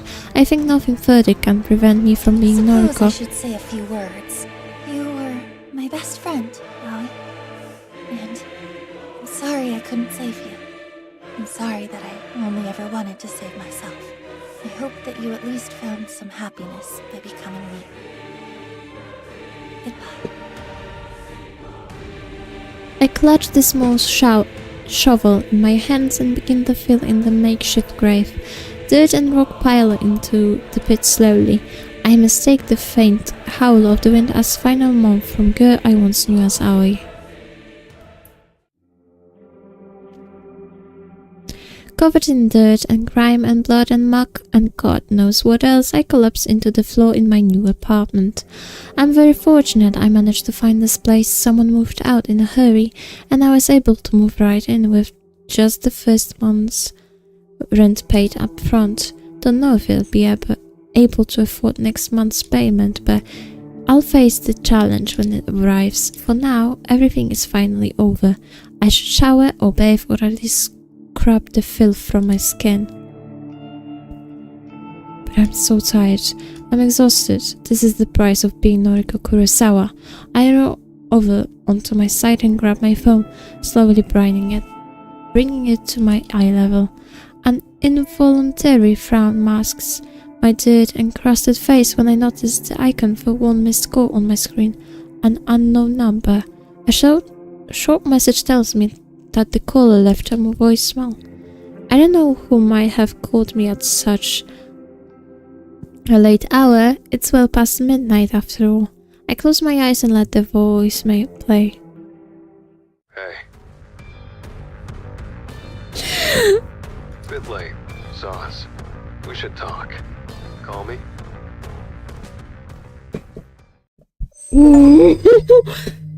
Oh. Epilog Noble Sinclair. Boże.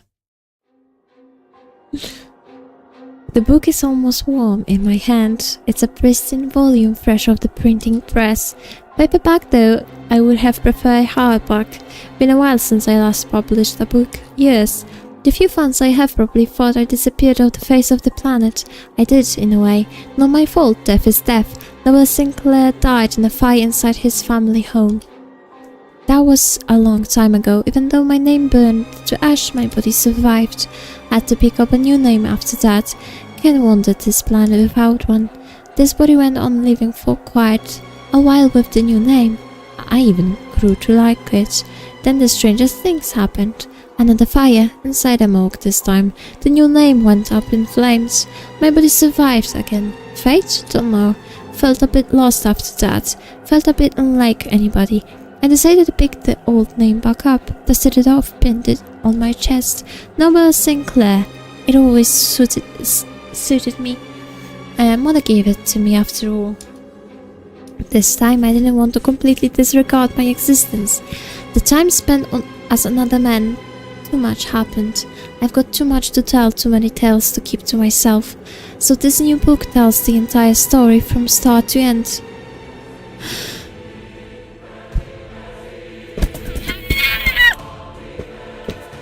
No, uciął sobie tą rękę. It wasn't easy typing page after page with only one arm. One of the most taxing and challenging things I ever attempted, but now it's done. Soon this new volume will hit store shelves across the country. The world will know everything.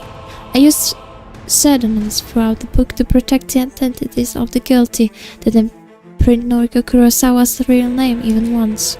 Didn't identify Junpei Matsumoto or Aoi Sato. Didn't call out Tomo Watanabe or even that wannabe detective that always chases me, Shinya Fujikawa. And most importantly, I didn't print my previous name. Not that name anyway. I confessed a lot of things within this text. I even confessed my involvement with the Human Removal Service. Getting caught up in the organization's web of death wasn't something I ever intended to do. It was something Kojiro ever would have. It wasn't something Kojiro ever would have done. But it was necessary in order to finish this latest book. Noble Sinclair rose through the ranks of the Shadow Society within mere weeks. Chalk it up to his or my macabre experiences. Couldn't have done it without the connections I formed as Kojiro. Couldn't have done any of this without him. I'm at the top of the ladder now, as so to speak. Got a bunch of killers on my payroll. Even the dog Junpei is on my leash now. Don't know where I'll go from here. Original plan was to shut the Human Removal Services down. Delete its existence as a final act of love for Noriko. But the power is nice, the power is intoxicating. Again, Kojiro wouldn't have toyed around with something like this. I'm not Kojiro. I'd look over the book in my hand once more. It's heavy, full of words that carry more weight than they should. Whether people believe the content of this book is out of my control, but those with a keen intellect will surely be able to piece the truth together. My eyes scan the cover and read over the large embossed letters. Corpse Factory, a novel by Noble Sinclair. I've never been more proud of my work.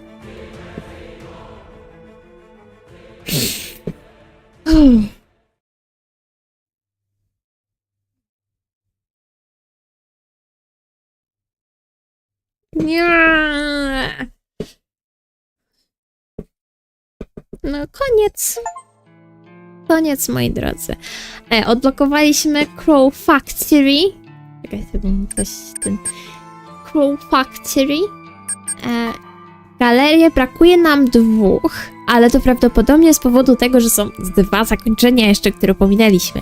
Myśmy mieli ten Truth Ending, więc ten chyba najlepszy w sumie. Zobaczymy jeszcze w sumie, jakie nam tam zostały. Wiem, że jest jeszcze Ending Hell i False Ending. Dobra. Ja jestem bardzo ciekawa tego, co w sumie nas tu czeka. Ja sobie poczytam, bo już nie będziemy grali, bo muszę jeszcze coś porobić w sumie. A to pewnie jeszcze troszeczkę potrwa, bo na pewno jutro zdobędziemy te 2 zakończenia, te złe, i przejdziemy prawdopodobnie bonusowy ten. Mam nadzieję oczywiście, że w sumie Noriko będzie z Kojiro, ale nie wiem, zobaczymy. W sumie to takie, nie wiem czy to dobre, ale jakoś tak w sumie mam. Ciężko to opisać, takie... Ciężko w sumie to opisać. Dobra. Mam nadzieję, że wam się podobało. Ja wam bardzo dziękuję za to, że trzymaliście mi towarzystwa tutaj przez 3 godziny. Nie spodziewałam się, że będzie to tyle trwać. Myślałam, że skończymy po maksymalnie 2 godzinach, a tutaj kolejną godzinkę udało nam się bić. Więc tak, na pewno jutro skończymy Corpse Factory, przynajmniej się postaramy. Natomiast co będzie następne? Następne będzie coś, nie wiem, w sumie. Bo musiałabym zacząć znowu nagrywać, żeby skończyć tą niesamowitą Syberię. Ale mam jeszcze kilka w sumie gier, które chciałam zrobić z nich filmiki, ale w sumie to są takie horrorki, które... No to są horrory, nie? No to wiadomo, to będzie śmieszne, haha, hihi, dresy jak idiotka. Ale to zobaczymy. też miałam wam zrobić tą listę, jestem w trakcie jej robienia, bo uwierzcie, jakoś tak nie umiem sobie tego logicznie na Gogu ustawić, żeby móc te gry ładnie spisać. Więc troszeczkę idzie to jak krew z nosa, tym bardziej, że muszę sprawdzać, jaka to jest gra i czy w sumie zagrałabym w nią, czy nie. Ale tak. Dziękuję wam za dzisiaj. Mam nadzieję, że widzimy się jutro. Jak coś, to na Instagramie będę dawała znać, bo tak jak wspomniałam, tam jestem aktywniejsza. Więc tak. No co? Na dzień dzisiejszy żegnamy się z Corpse Factory. Jutro znowu tą naszą ukochaną fabrykę odwiedzimy i zobaczymy, co jeszcze na nas czeka. Życzę wam miłego wieczoru, bo już jest 19. Życzę wam miłego wieczoru.